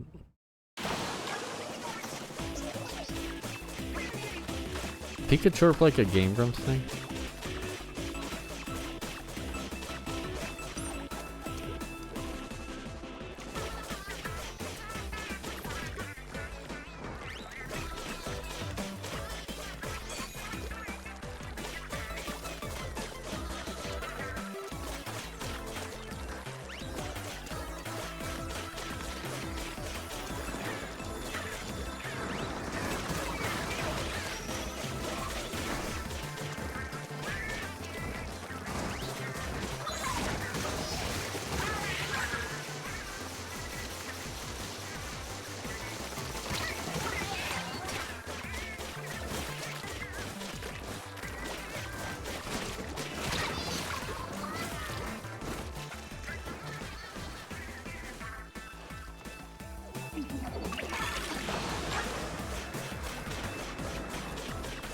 Oh, if it's not Game Grumps, it could be Vinny from Vine Sauce as well.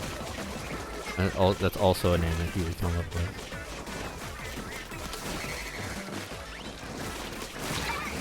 Damn it.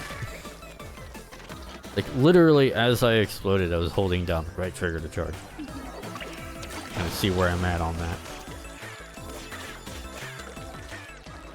It's just not a very good thing to do. It just takes too much time. Didn't even have time to do that. Like literally I pop out and I explode.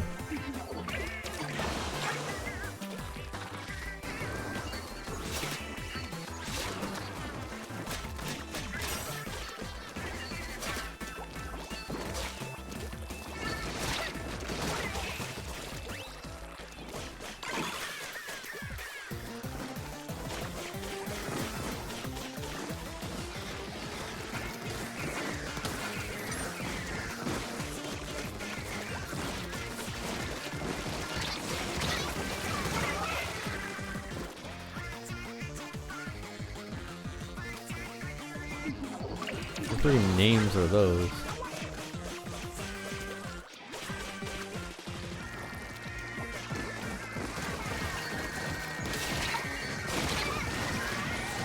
I could have sworn I hit that person dead on.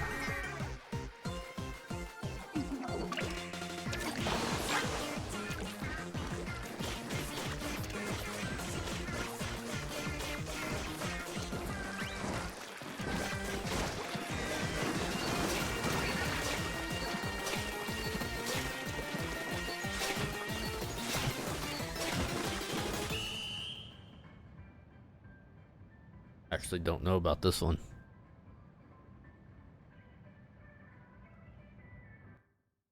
Yeah, I guess we won.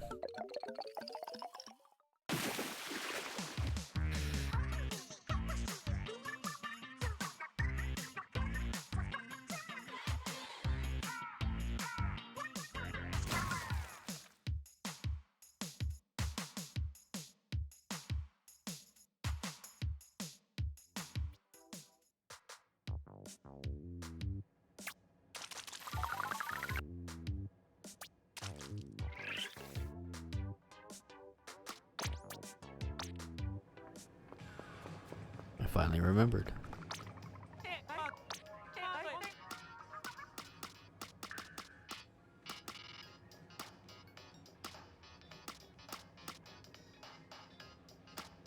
What do you mean remaining 20?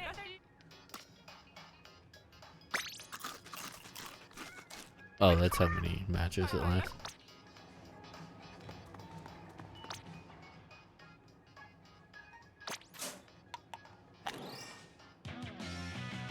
And emotes.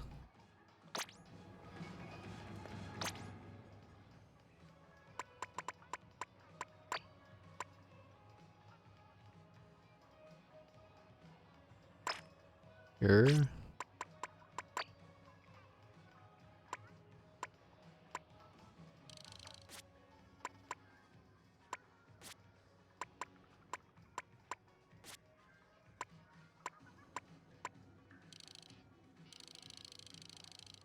Those are definitely some weird shoes.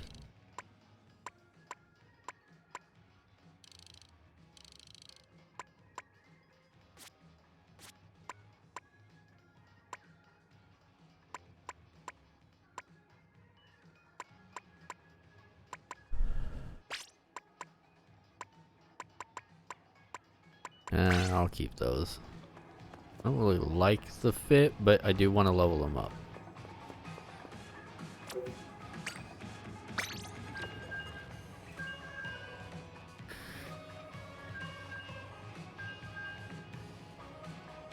Suppose I could have put on the witch's hat.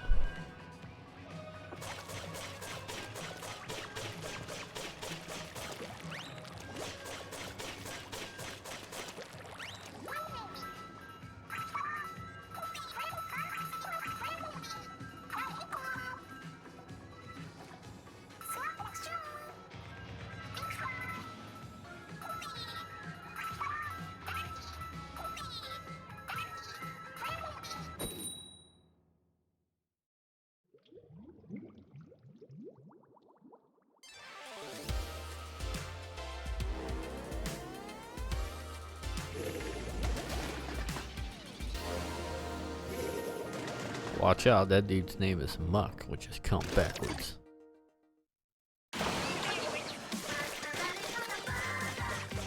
Although it's also a Pokemon. So. But I have to imagine if you choose a name like Muck of all things.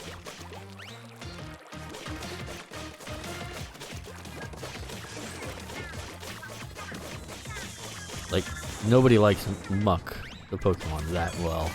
He named after. Although it is only a 3-letter word. And so that in itself is rare. And if anyone didn't pick it up, that'd be a good grab anyway.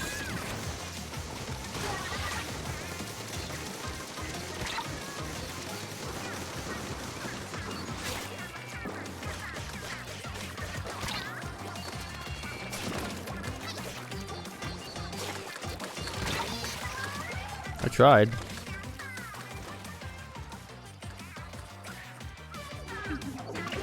Wait, I can make the shirt long? try that next time. 'Cause it looks like a skirt if you make it long. Or a dress.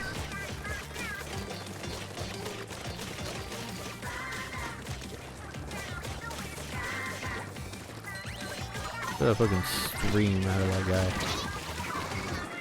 Bet that dude's a loud pisser.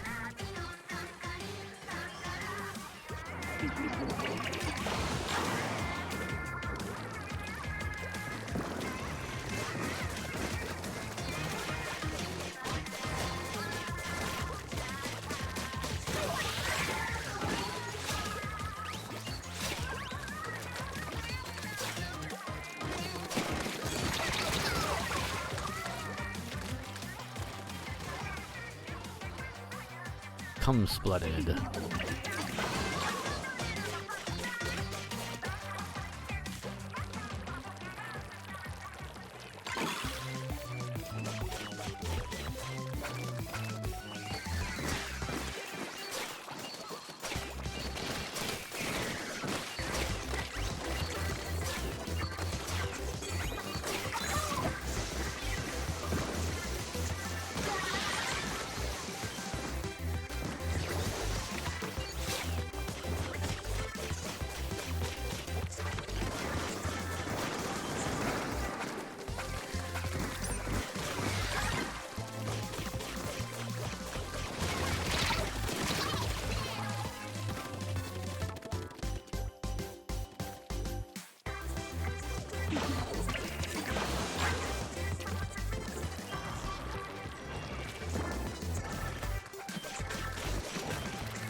God damn it. I have like no defense with this damn weapon.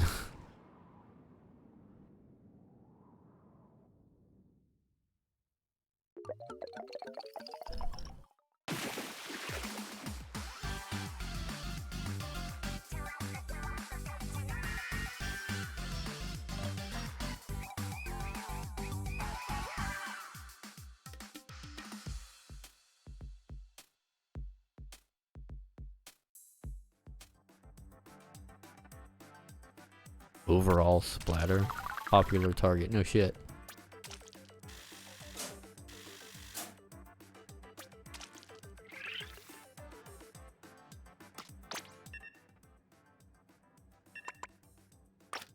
There we go.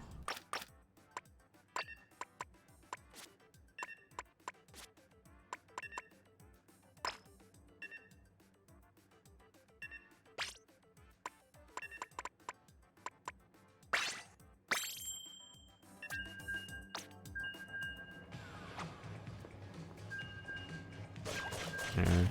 Now I'm fresh.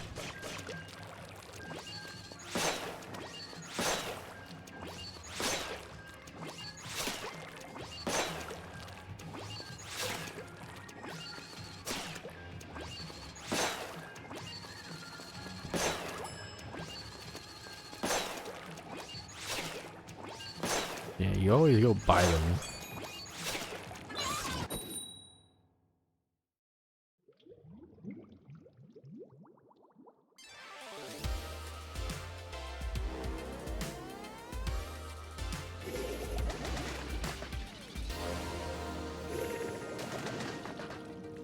DJ Woomy.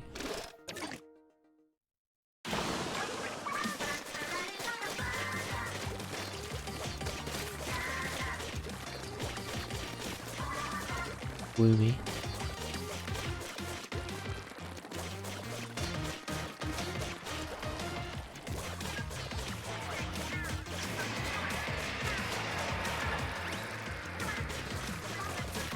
So like if Splatoon characters make love, do they call it like Woomy time?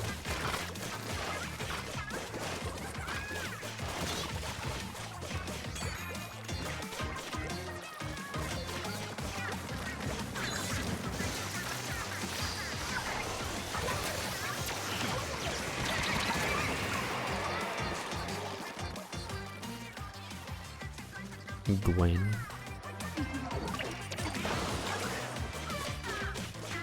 I can't think of Gwen without thinking of Gwen Tennyson, and that is ruined my mind.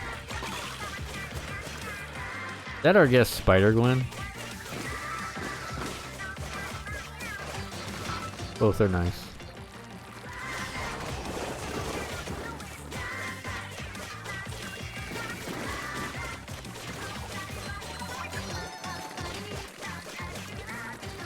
Except future Gwen.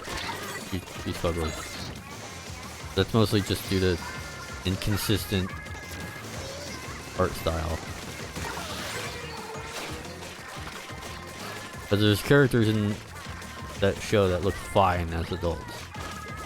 Except for Gwen. Like what they did with Gwen, like they literally just gave Gwen like generic... They literally gave her like generic NPC character, like background character design number 3.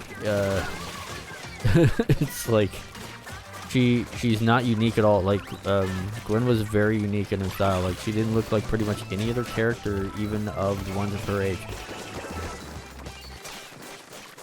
So it's like, oh, you just like, you know, the young Gwen. It's like, well, the design was better. Even like aged up that version of her still is a lot better. They literally just make her taller. It's like, make her taller, grow her hair out a little bit. Like they could have kept her face. That's the main part of it. Their smugness. They got rid of all that. They turned Gwen Tennyson as she grew up into like Lois Lane. Super bad. And she was like never that.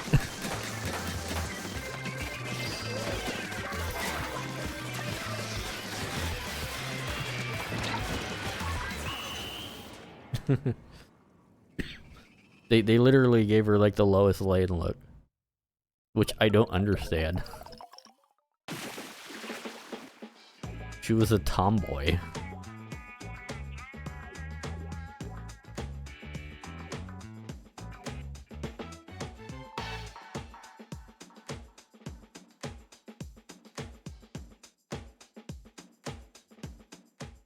So that's why like all the art, including all the lewd art that you see by many country miles online, any art, whether it's safe for work, not safe for work, it doesn't matter what it is, it's going to be of either the original series of Ben 10 Gwen or like an aged up version of her, which I think Scudbutt did, which is the Scudbutt's version is really nice. And the new one is nice. Like she looks like she's like 18 or 20. So it's not even the whole loli aspect. It's like she can still look really nice as like her younger form, literally like naturally aged up, is a nice look. But she, like, when I first saw, like, what is it, the Alien Force, I think is what it's called. When I first saw that, I didn't even know who the fuck that Gwen was until they said her name. That's how different of a look she is.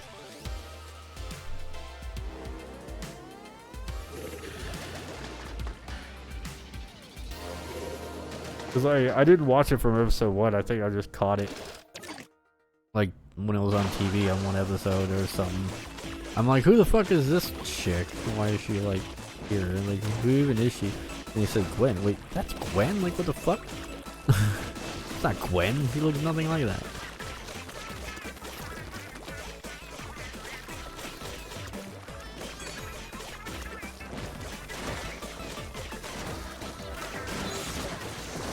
Like, Gwen is like, it's not like I like you or anything, Baka, you know? It's like, she was like all that.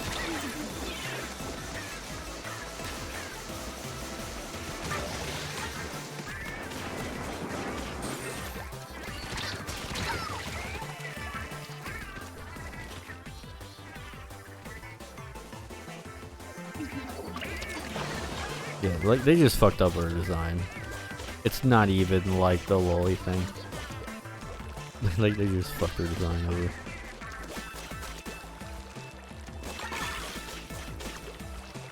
Because even if you take the old design and age it up to where you can tell, like, yeah, that's like a teenager or like an adult. Like someone like I've seen models like of her like which you look like in her mid-20s, like still has like a smaller chest, but like you could definitely tell that it's like an older Gwen. It's like you could do that style and age her up. And many people will like literally do like Alien Force things of, you know, older Ben with that model of that Gwen and just forget that the other version of her exists. And I don't blame them. It actually fits better artistically as well, because like even you know, the like Ben becomes a hunk, like bearded, like badass. It pretty much looks like Omni-Man a little bit,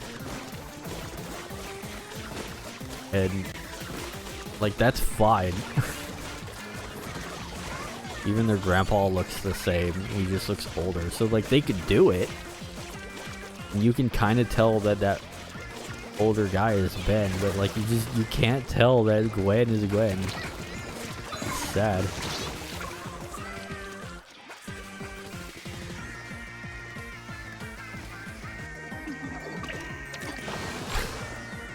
I also found it funny that they gave Ben like a hot like Asian girlfriend. I think they literally did that. Like they did that immediately too in the show. I think they did that because people kept shipping Ben and Gwen. They still do. You hardly ever see like Gwen's boyfriend, like the changing guy, the biker dude that had a shit backstory. He was like a villain and then he became good because he got beat.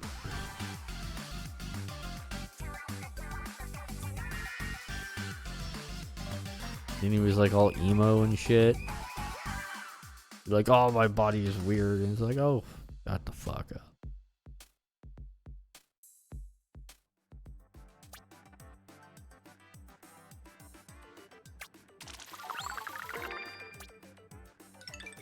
It's also funny, like most of the video games is of the older Ben and Gwen, or not the older ones, but like of younger Ben and Gwen.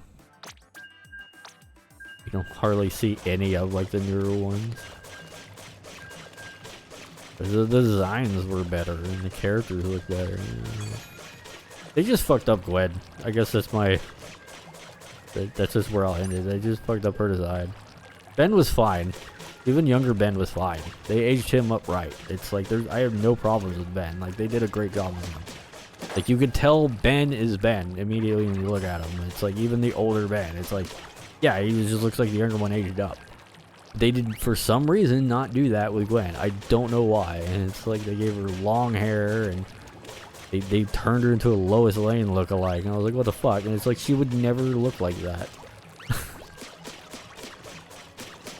If anything, Gwen would have had a pixie cut, because she was like spunky, and Gwen is closer to that of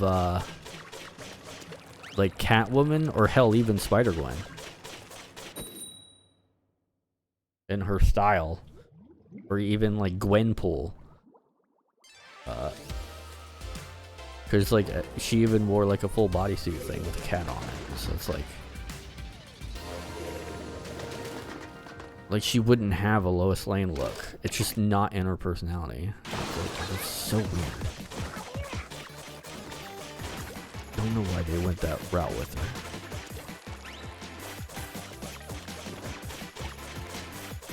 It's very strange. Someone was definitely not cooking. Someone ordered, they ordered ramen noodles when they made Gwen. They decided to stop cooking for whatever reason.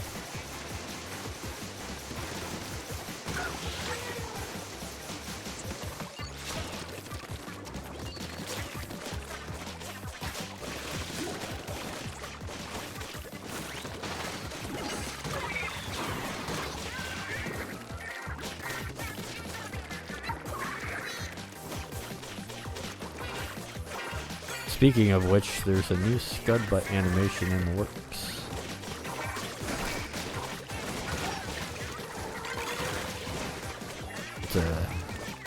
And Scud Butt has worked very hard on a new model for Gwen, the aged up Gwen. And it's a cell shaded version. The last one was kind of not meant for cell shaded.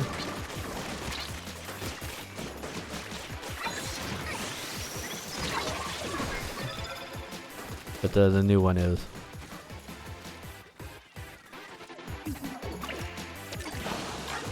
We're doing God's work.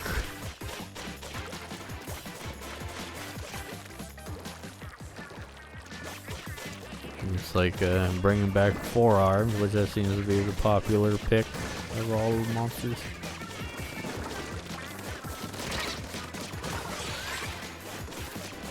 Everyone always gives Forearms 2 dicks. I get it, but like, I don't know why they keep doing that.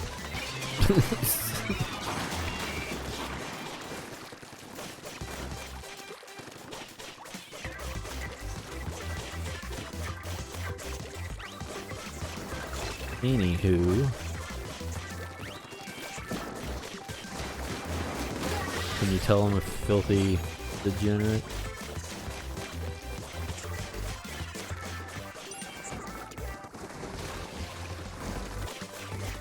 Speaking of degeneracy, I was watching one YouTube video today when I was at work about Ubisoft, and damn. Like I saw like a dev photo of like who was working on Assassin's Creed Shadow, of all the dev team.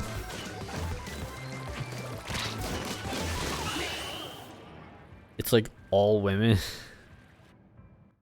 Like in people of color. There wasn't a single white man in the entire photo. Not that that's like that means anything, but like that tells me that they're hiring based on skin color instead of talent. Because there are more talented, you know, just your average white man and that can code and do video games. That there just is. And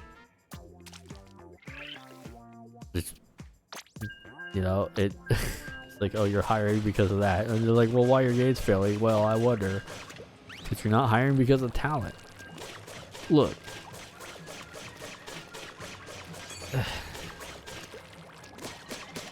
That's become a problem as of late. Like, look, I understand. Like, the whole point, let me clear this up.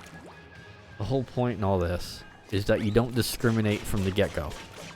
Be like, oh, this person is black, like they probably, like, you know, don't know what they're doing. That you shouldn't do. If they can prove themselves, it doesn't fucking matter what color or gender a person is. If they can do the work, they can do the work. And you just leave it there. It's like, like if someone comes in, but you have to be able to say no. It's like, if someone's like a person of color, it's like, oh, they're a minority, they're like a, you know, discriminated against group. It's like, whatever, but like, if you don't, like, if you can't do the work, none of that matters. Be like, oh, you didn't hire me because of my color. It's like, no, because you fucking suck. It's like, do better. And yeah, that's where you leave it. Like, you look at the person. It's like, can they handle the work environment? Yes or no? Like, are they thin-skinned? Can they handle like hard workloads? Will they call HR because like he used a bad tone against them or something? It's like, be like, oh, you called me by the wrong gender. Don't give a fuck. Do your job. It's like, you know what I mean? It's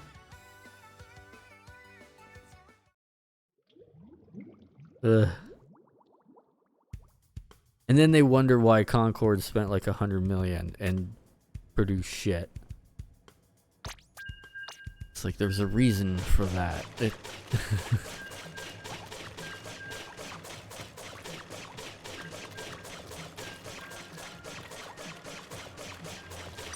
And then you get games that are made by a single person that just are amazing.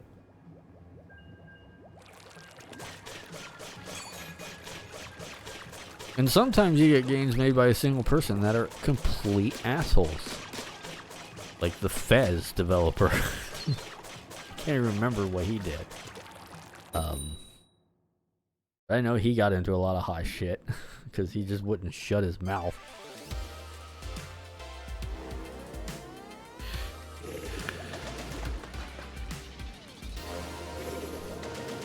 And I've been actually speaking of all that, I've been watching like the Sonic Boom Game Grump series again, because those are fun. What a weird time that was. Like the video said like 9 years ago. It's like, god damn it. And they were talking about like in one episode I was watching, I think I'm at like 15 or something. It was like one of the more recent ones, like 14 or 13. About like Michael Jackson and all this other stuff about these artists. It's like one artist, who was it? There was this. They was talking about one of them that apparently like kidnapped a person and like burnt them with a crack pipe or whatever, and he got like 2 years in jail. And it's like they was talking about, can you separate art from the artist, or should you separate art from the artist? And both of them agree that like yes, you should.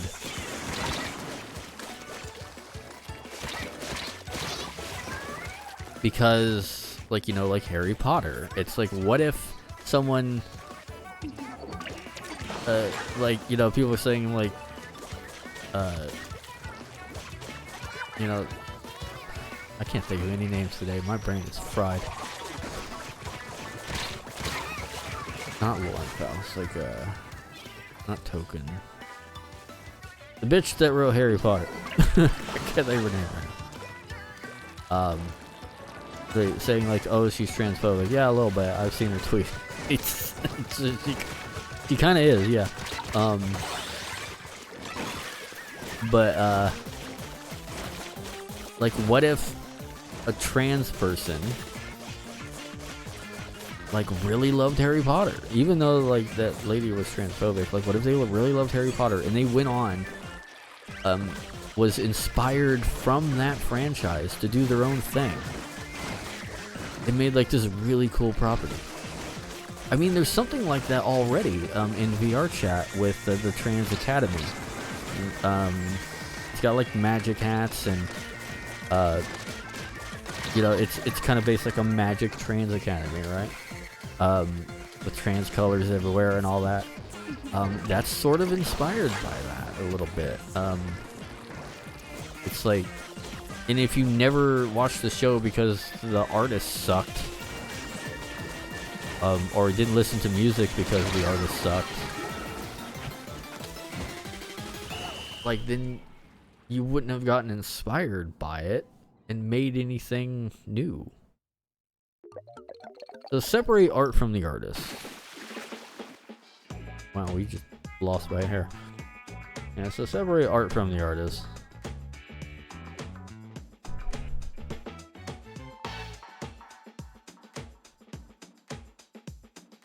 I think the only time when you can actively probably be for it is if something is in like active development, right? But if something's been released, then you can separate the art from the artist.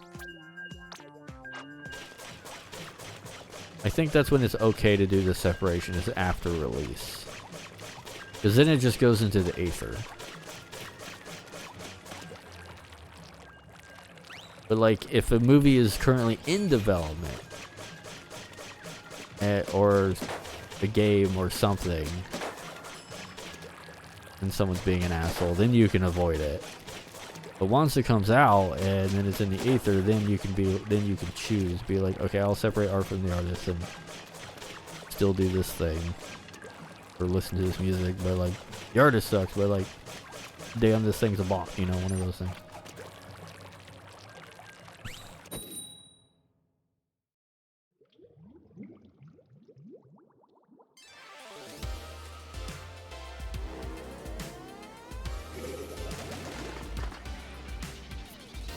People got real hateful. I know Silvervale got a lot of very unneeded hate for just playing a video game. And I highly doubt that Silvervale is transphobic. Alright? He seems pretty loving. I think people should have used like the one brain cell they had and been like, look, I highly doubt that like she would be anywhere on the same mental level as the bitch. For some reason I can't remember the name. I want to say Lauren Faust, but it's not Lauren Faust. Lauren Faust is My Little Pony. Lauren Faust is great.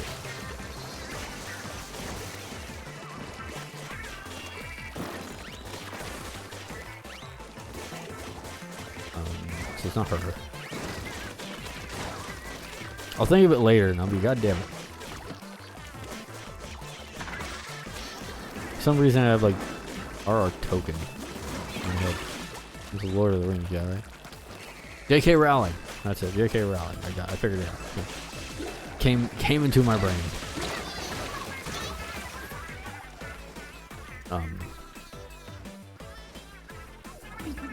Like I don't remember artists very well because I naturally separate art from the artist. There's many times I'll listen to like I'll buy several albums and don't even know what the hell the person looks like. I'll be like, oh wow, like I listened to like probably Dax, you know, underground rapper for like a year. Didn't even know what the dude looked like.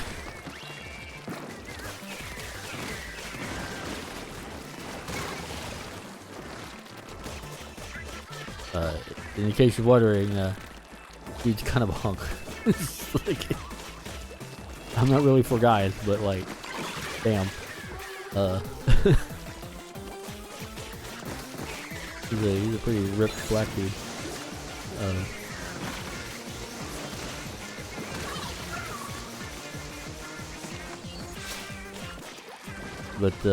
Yeah. I'll listen to albums and don't even know what the people look like. Unless it's on the cover or something. Or never seen a music video.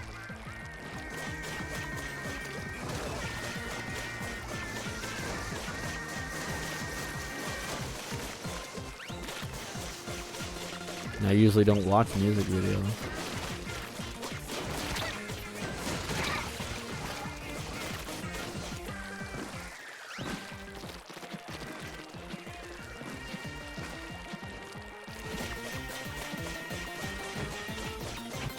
They just kind of gave up, I think.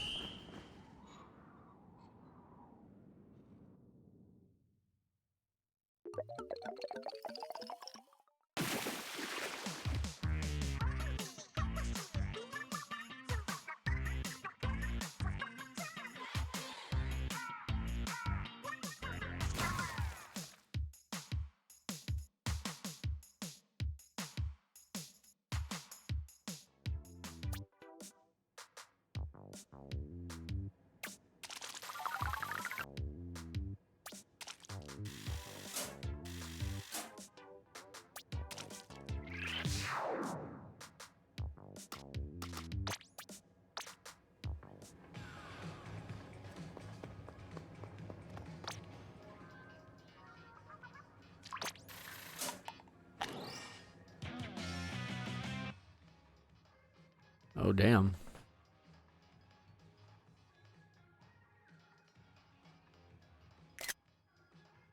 Never seen that before. That's a big one.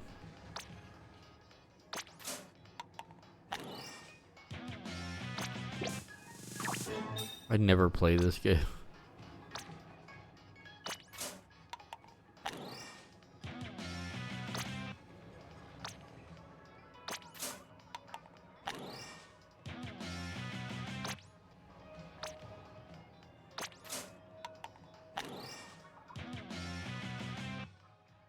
Some pink stuff. I want a pink locker. Give me a pink locker.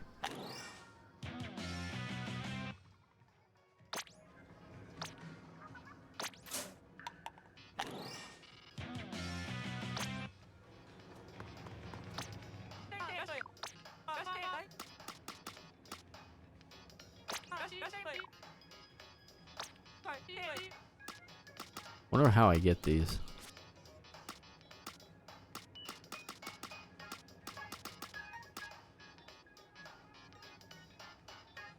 Oh, right, that's right. I forgot about the drink.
That's an interesting one.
That hip wiggle though, goddamn. Fucking hula hooping.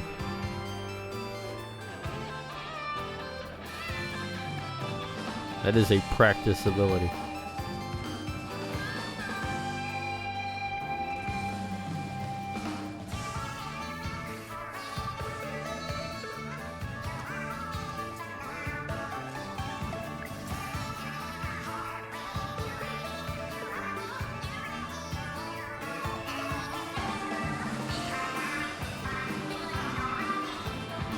They knew what they was doing with the hide cursor thing too.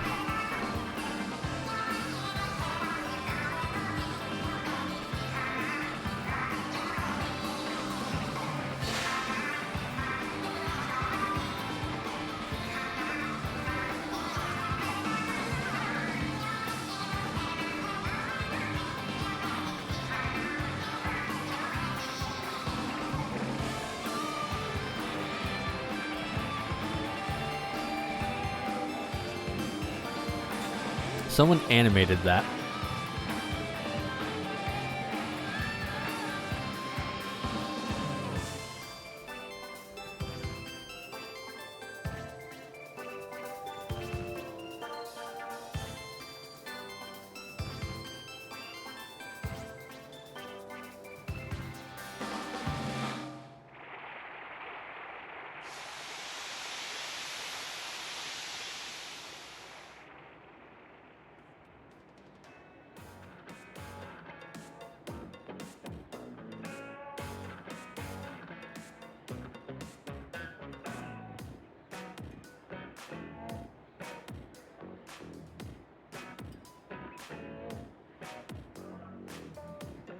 So I'm assuming this is gonna be the 3. Gonna be fire in there? Yeah, okay. So that board is accurate. So they're green, right?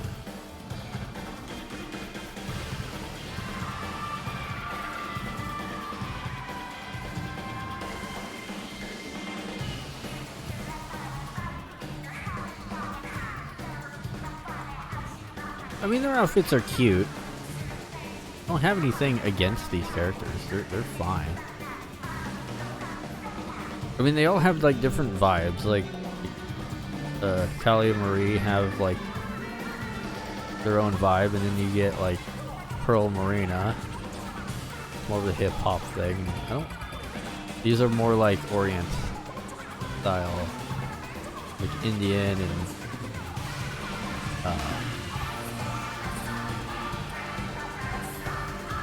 maybe more traditional Japanese. I mean, she's got the fan. Shiver does.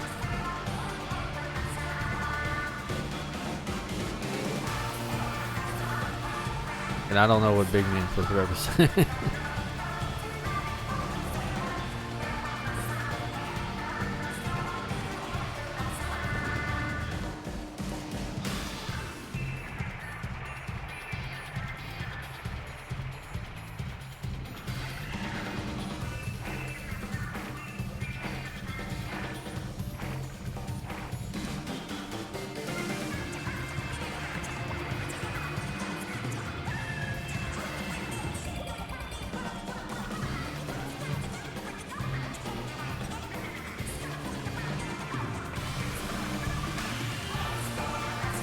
I do like her torn outfit.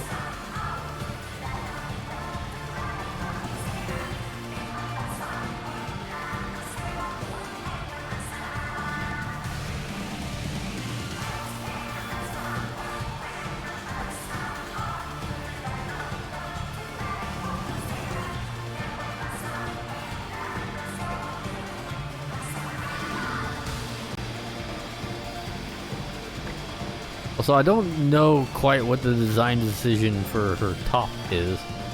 It almost feels like if this game had a higher age rating, she would just be topless under that. Like, she would be wearing the bandages, which is a very strange thing to think of. It's like, it's almost like that's what it, because the bandages is usually meant to be like a bra.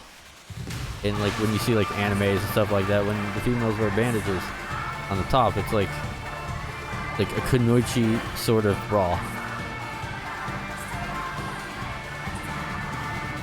So if you think of it in that way, Shiver's just literally on stage with the brawl and a little thrown over thing that doesn't cover anything.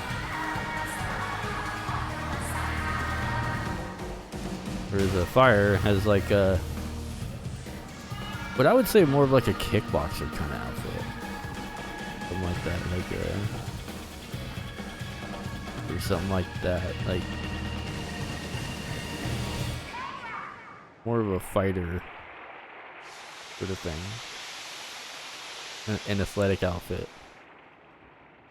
But Shiver is like, I feel as though it's like you don't even have to draw on the nipples, but like I just feel that somewhere, somehow, there is a character sketch of just being like small, like kind of small breasts there with like nothing but like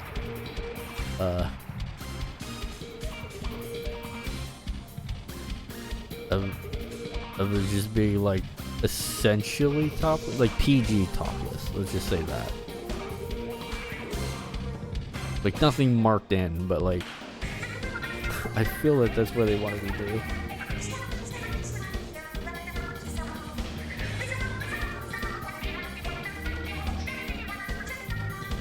And Marina, it's like it's pretty obvious what they wanted with her.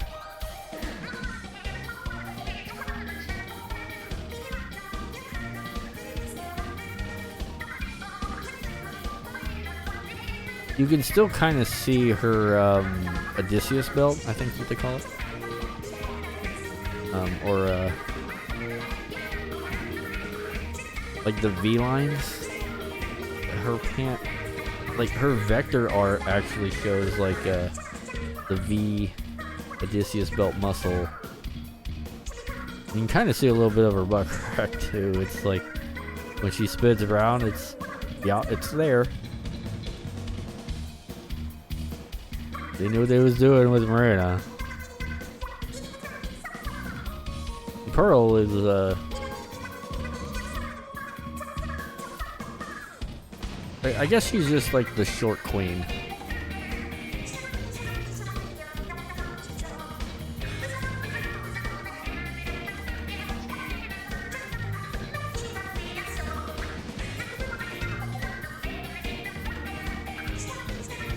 They also kind of represent just literally white and black. Like pink and white, black and green. Like almost like Pokemon game colors.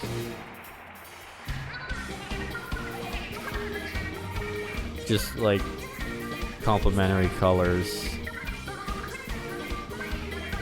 The green and pink are, so, I think they're complementary.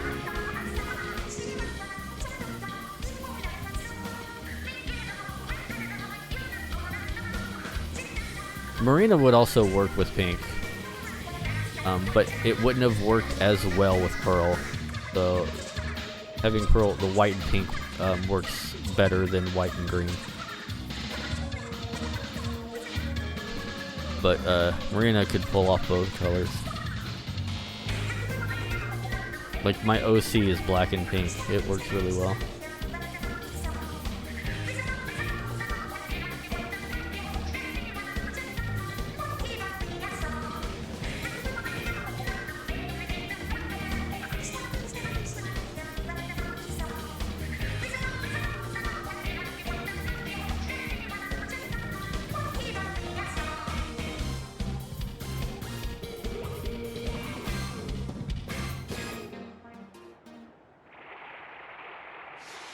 That's a good ending pose.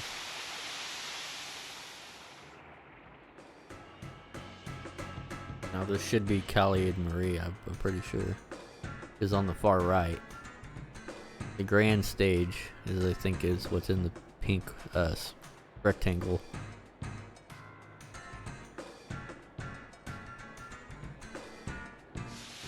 And the other two stages are the other colors.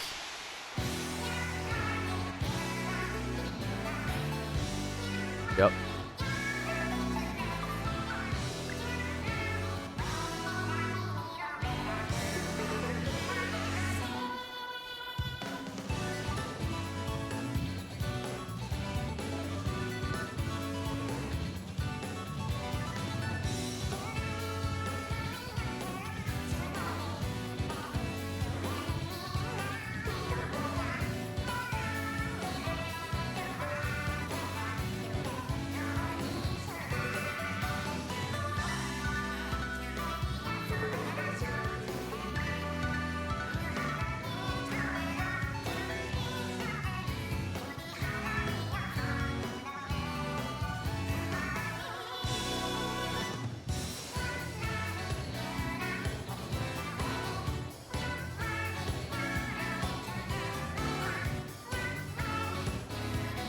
Also, I don't know if I'm going insane,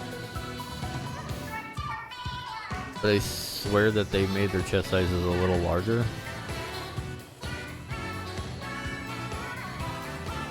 Well, I don't know. Maybe their dress just pokes out more and the chest size is the same. Like, they aesthetically moved the top of the dress further away from sticking to the body. So, there's that skin, there's like air separation. So, like, when you see a side profile, you see like a little point of the actual cloth. That makes sense.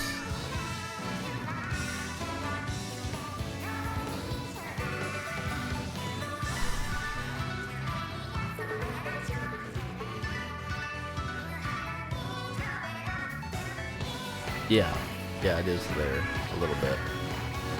Yeah.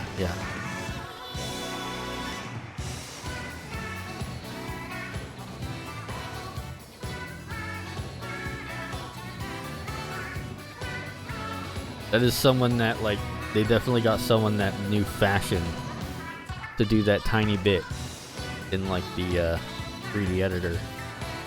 Making sure that that was a thing. Like, someone pointed that out to somebody to do that. 100%. You don't do that by mistake. Because that's extra work on the model.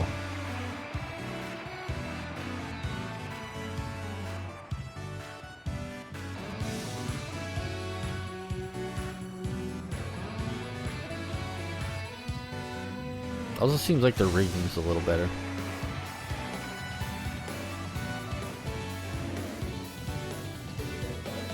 So looking at her joints and her arms.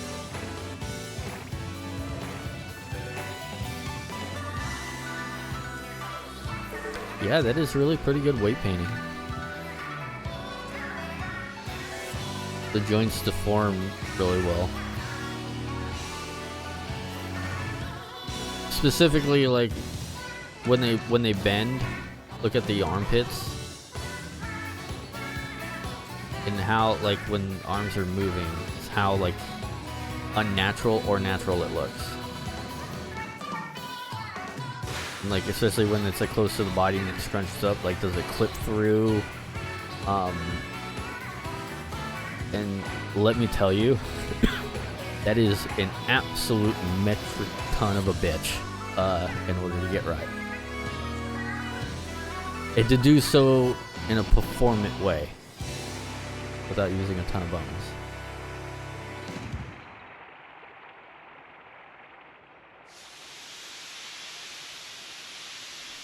So, like, some people spent some sleepless nights working on that.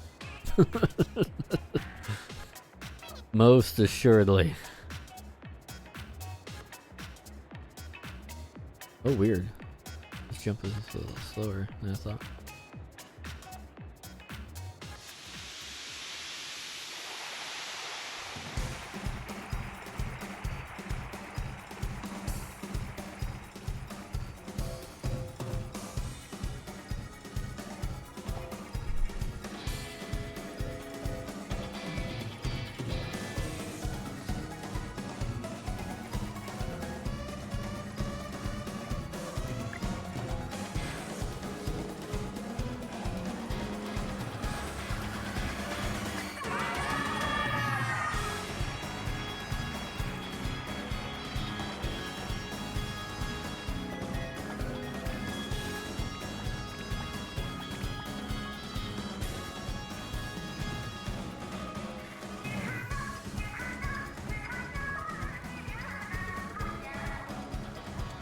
Look how many, like, things are on screen.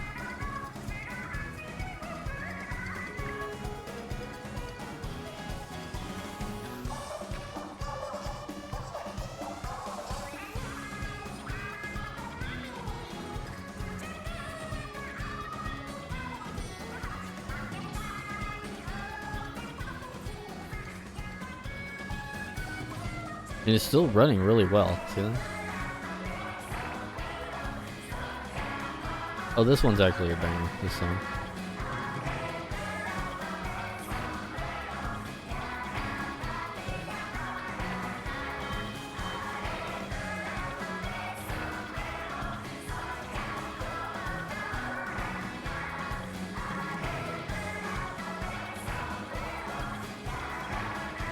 Yeah, I guess to go back to their outfits, like Fire's outfit is not supposed to be topless, but like I swear to God, Shivers is. It just has that design aura around it. I don't know what to say. It's not even like a lewd thing that I'm referring to. It's like, just conceptually, it feels like that's where they wanted to go with that design. Perhaps, maybe even being male. Being topless. Well, not topless, but like shirtless, but with just the over thing. And like it'd be a dude or whatever, but then they changed it to female, and he's like, oh, we need to put a bandage there because we can't have going around topless. That's what it feels like, man. Oh, am I insane for that?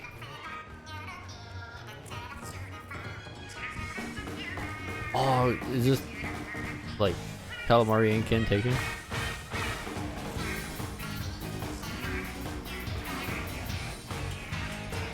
Fuck yeah.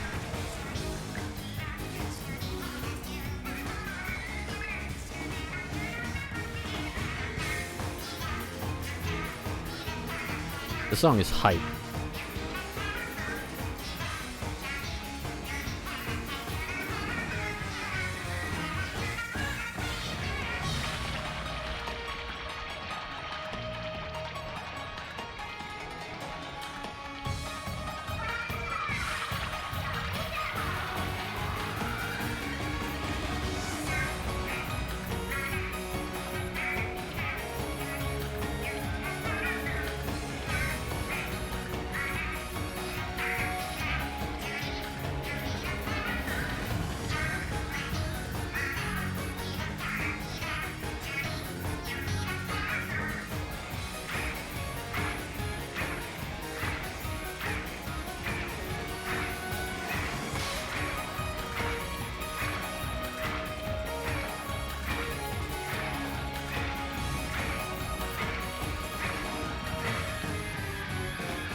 Yeah, they got guards.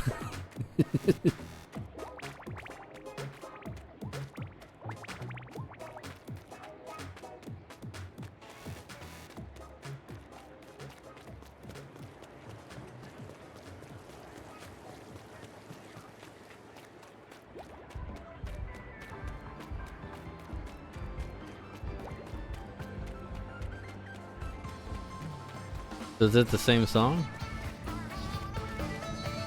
Nope.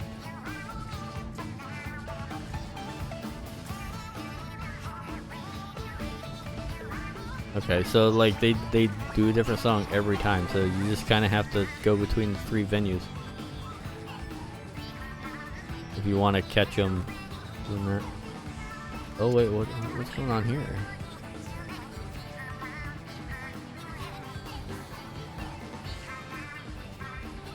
Selling merch. Acrylic stands, buttons, head things.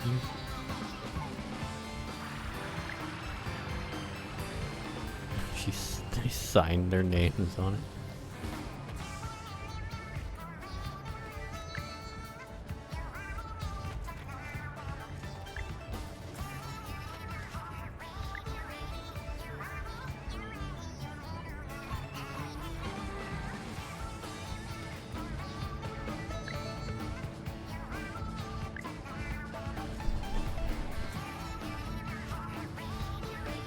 Yeah, fans, head thing.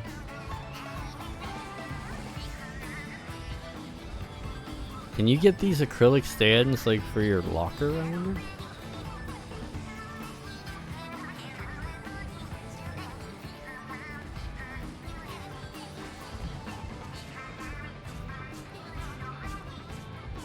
No.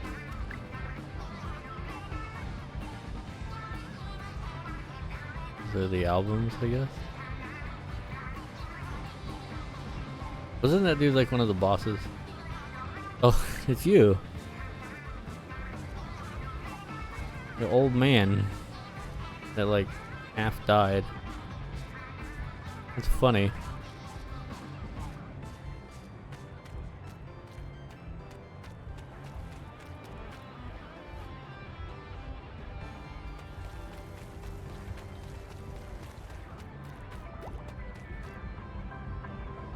They cooked really hard for this.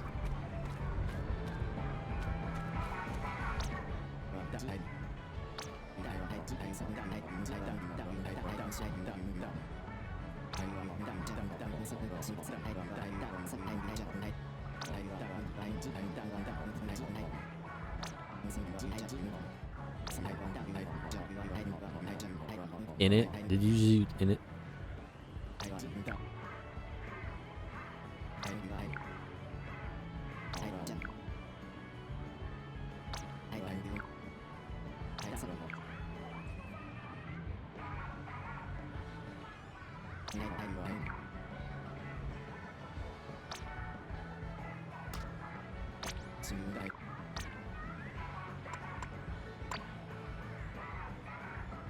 I only got 3.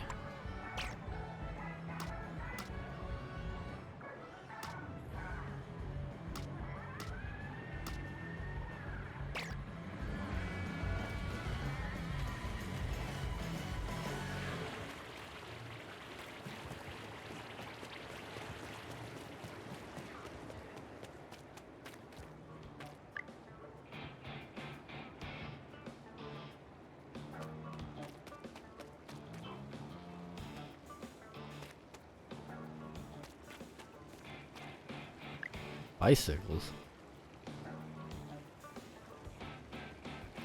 Huh.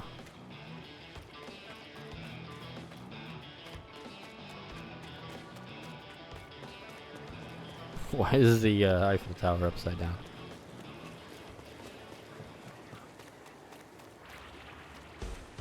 The fuck did humans do to have the Eiffel Tower upside down? Or is this like the Vegas thing?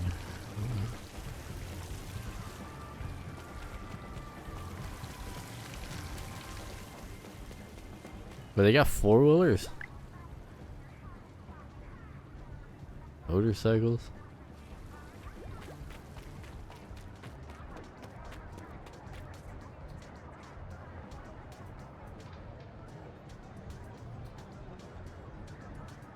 Got a little tent city up there.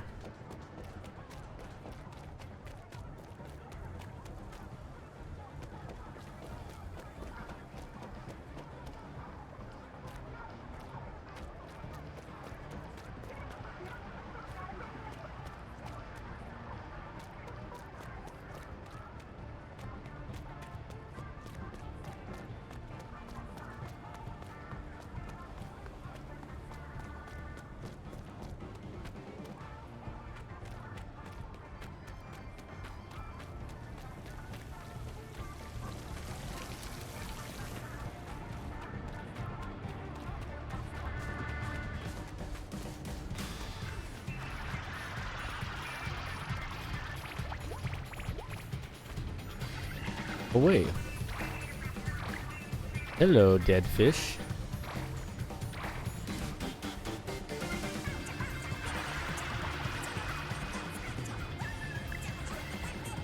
How's it going, waifu?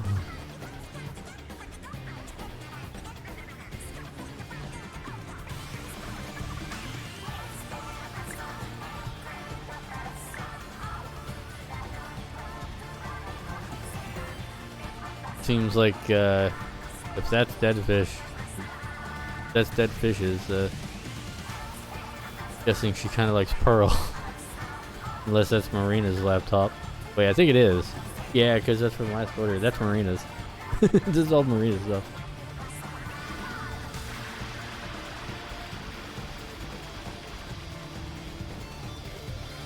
Or I guess they call her like Oct in this one, I think. I don't know.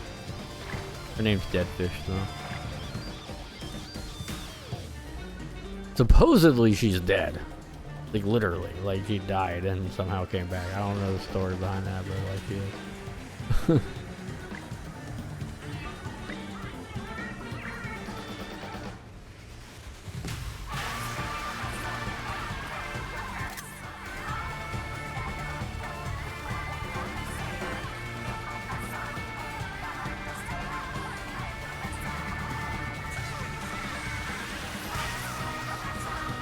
As expressionless as always. Not expecting to see her around here. There's so many references here.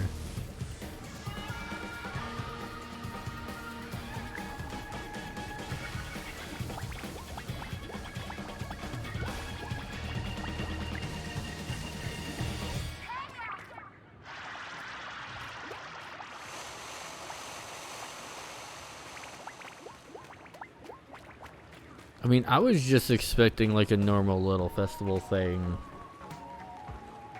Like always. But like with maybe like different outfits. Some new songs. I wasn't expecting all this shit. Like a whole new like area. They cooked on this one. It was like hold my beer.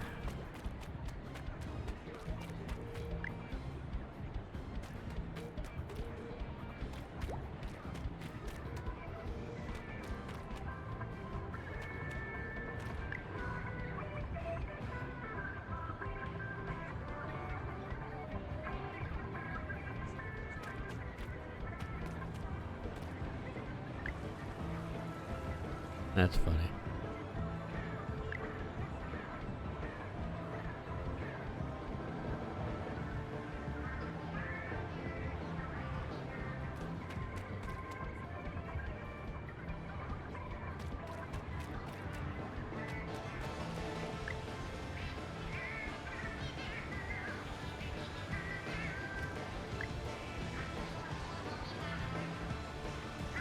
I want those headbands.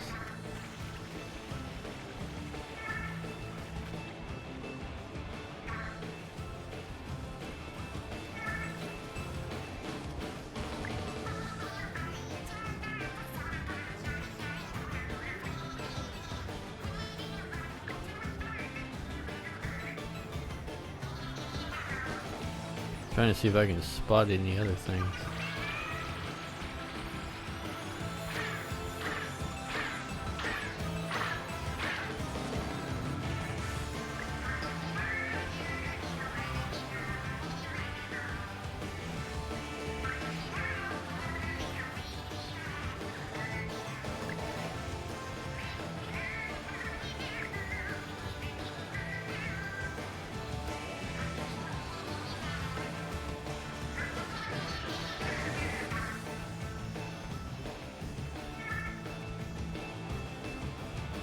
It's kind of crazy you can see two concerts going on at once.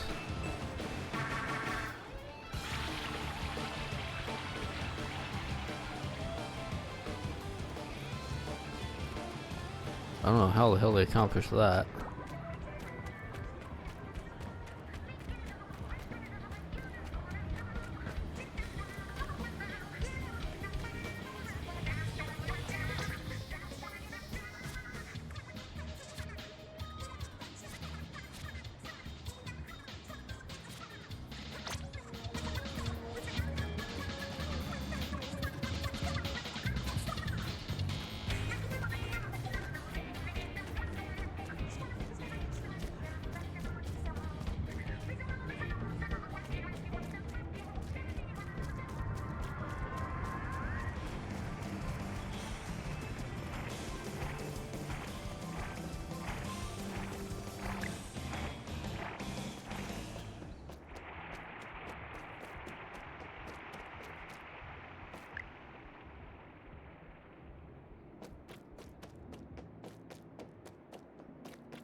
Hmm.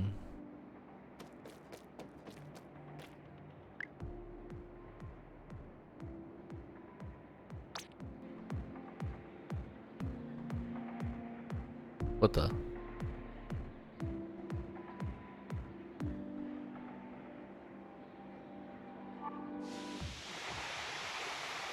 I guess if you want to do a picture for phones.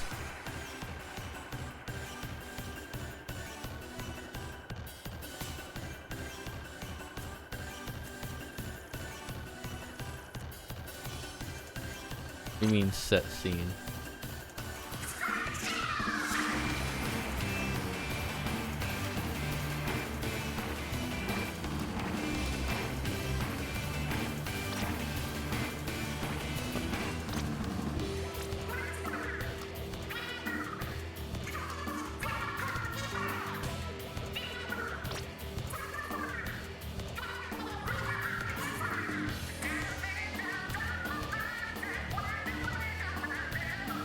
I guess that's like the better way to like view this.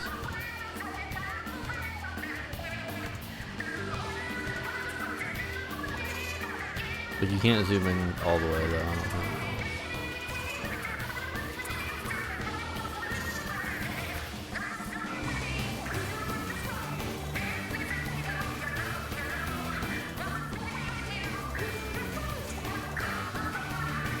Yeah, Marina kind of goes crazy on stage. She's like the most animated out of all 6, or I guess 7 of them. Counting Big Man, whatever.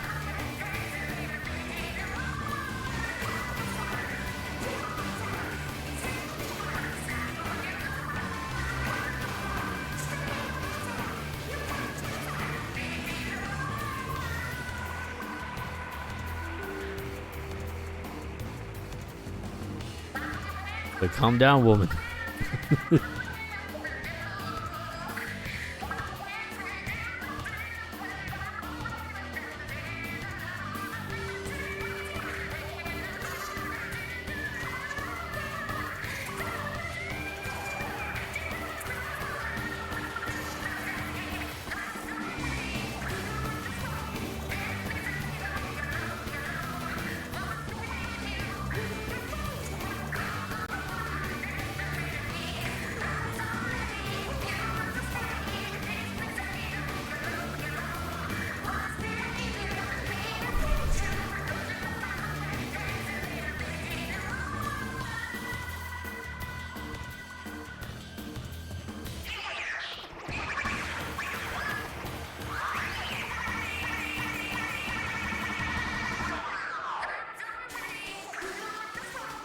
Someone went ham on that animation.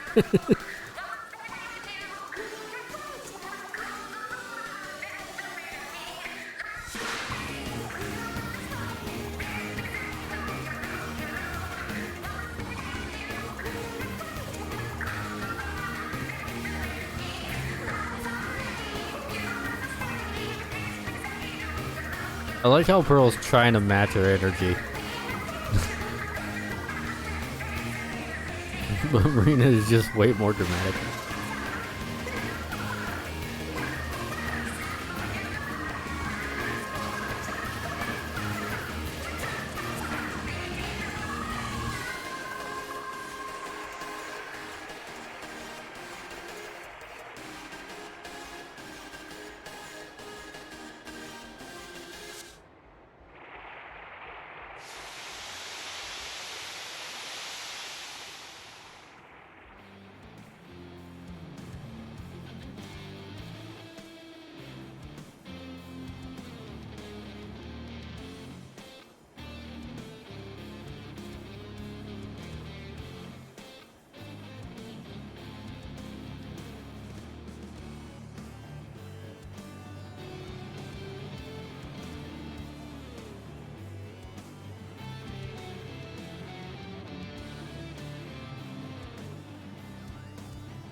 That's a lot of characters on screen.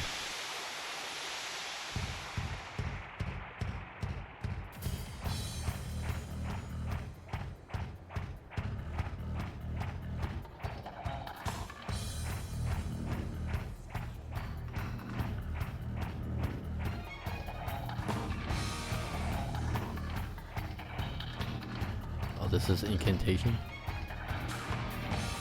I have to watch this now. Requirement.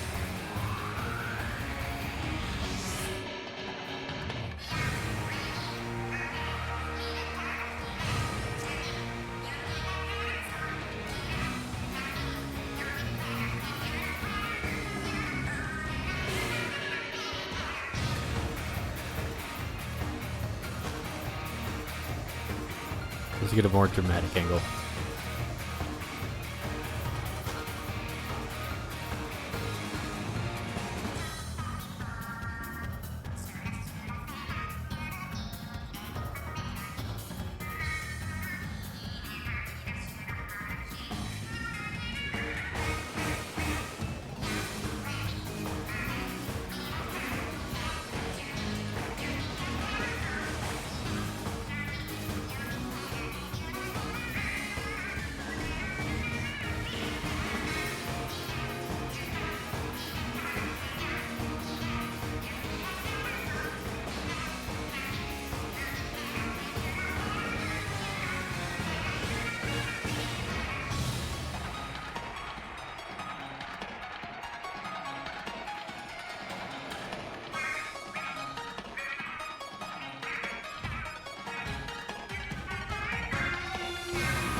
Yeah, I had to watch that.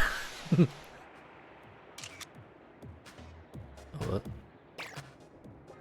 Ah, yeah. Fucking calamari, like the spicy incantation is definitely my favorite song from this entire series. It's so hype. It's so hype. I'll listen that unironically when I'm at work. This song is so hype.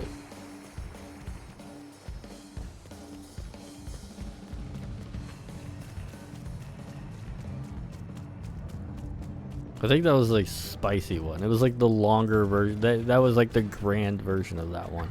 It's like the boss music version.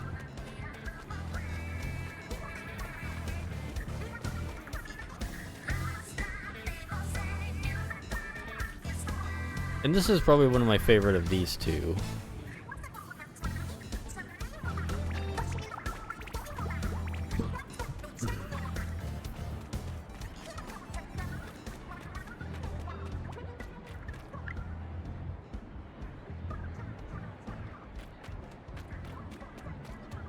Even though that's not what you think they are, that's probably jellyfish.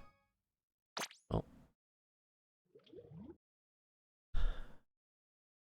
I guess it's every hour on the hour. I don't play it enough to like really notice that. But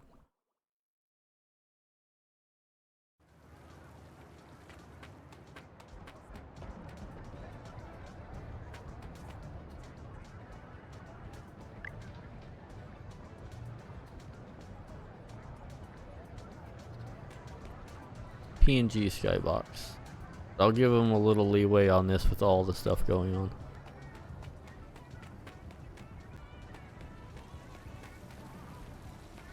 Yeah, cool. Super cool.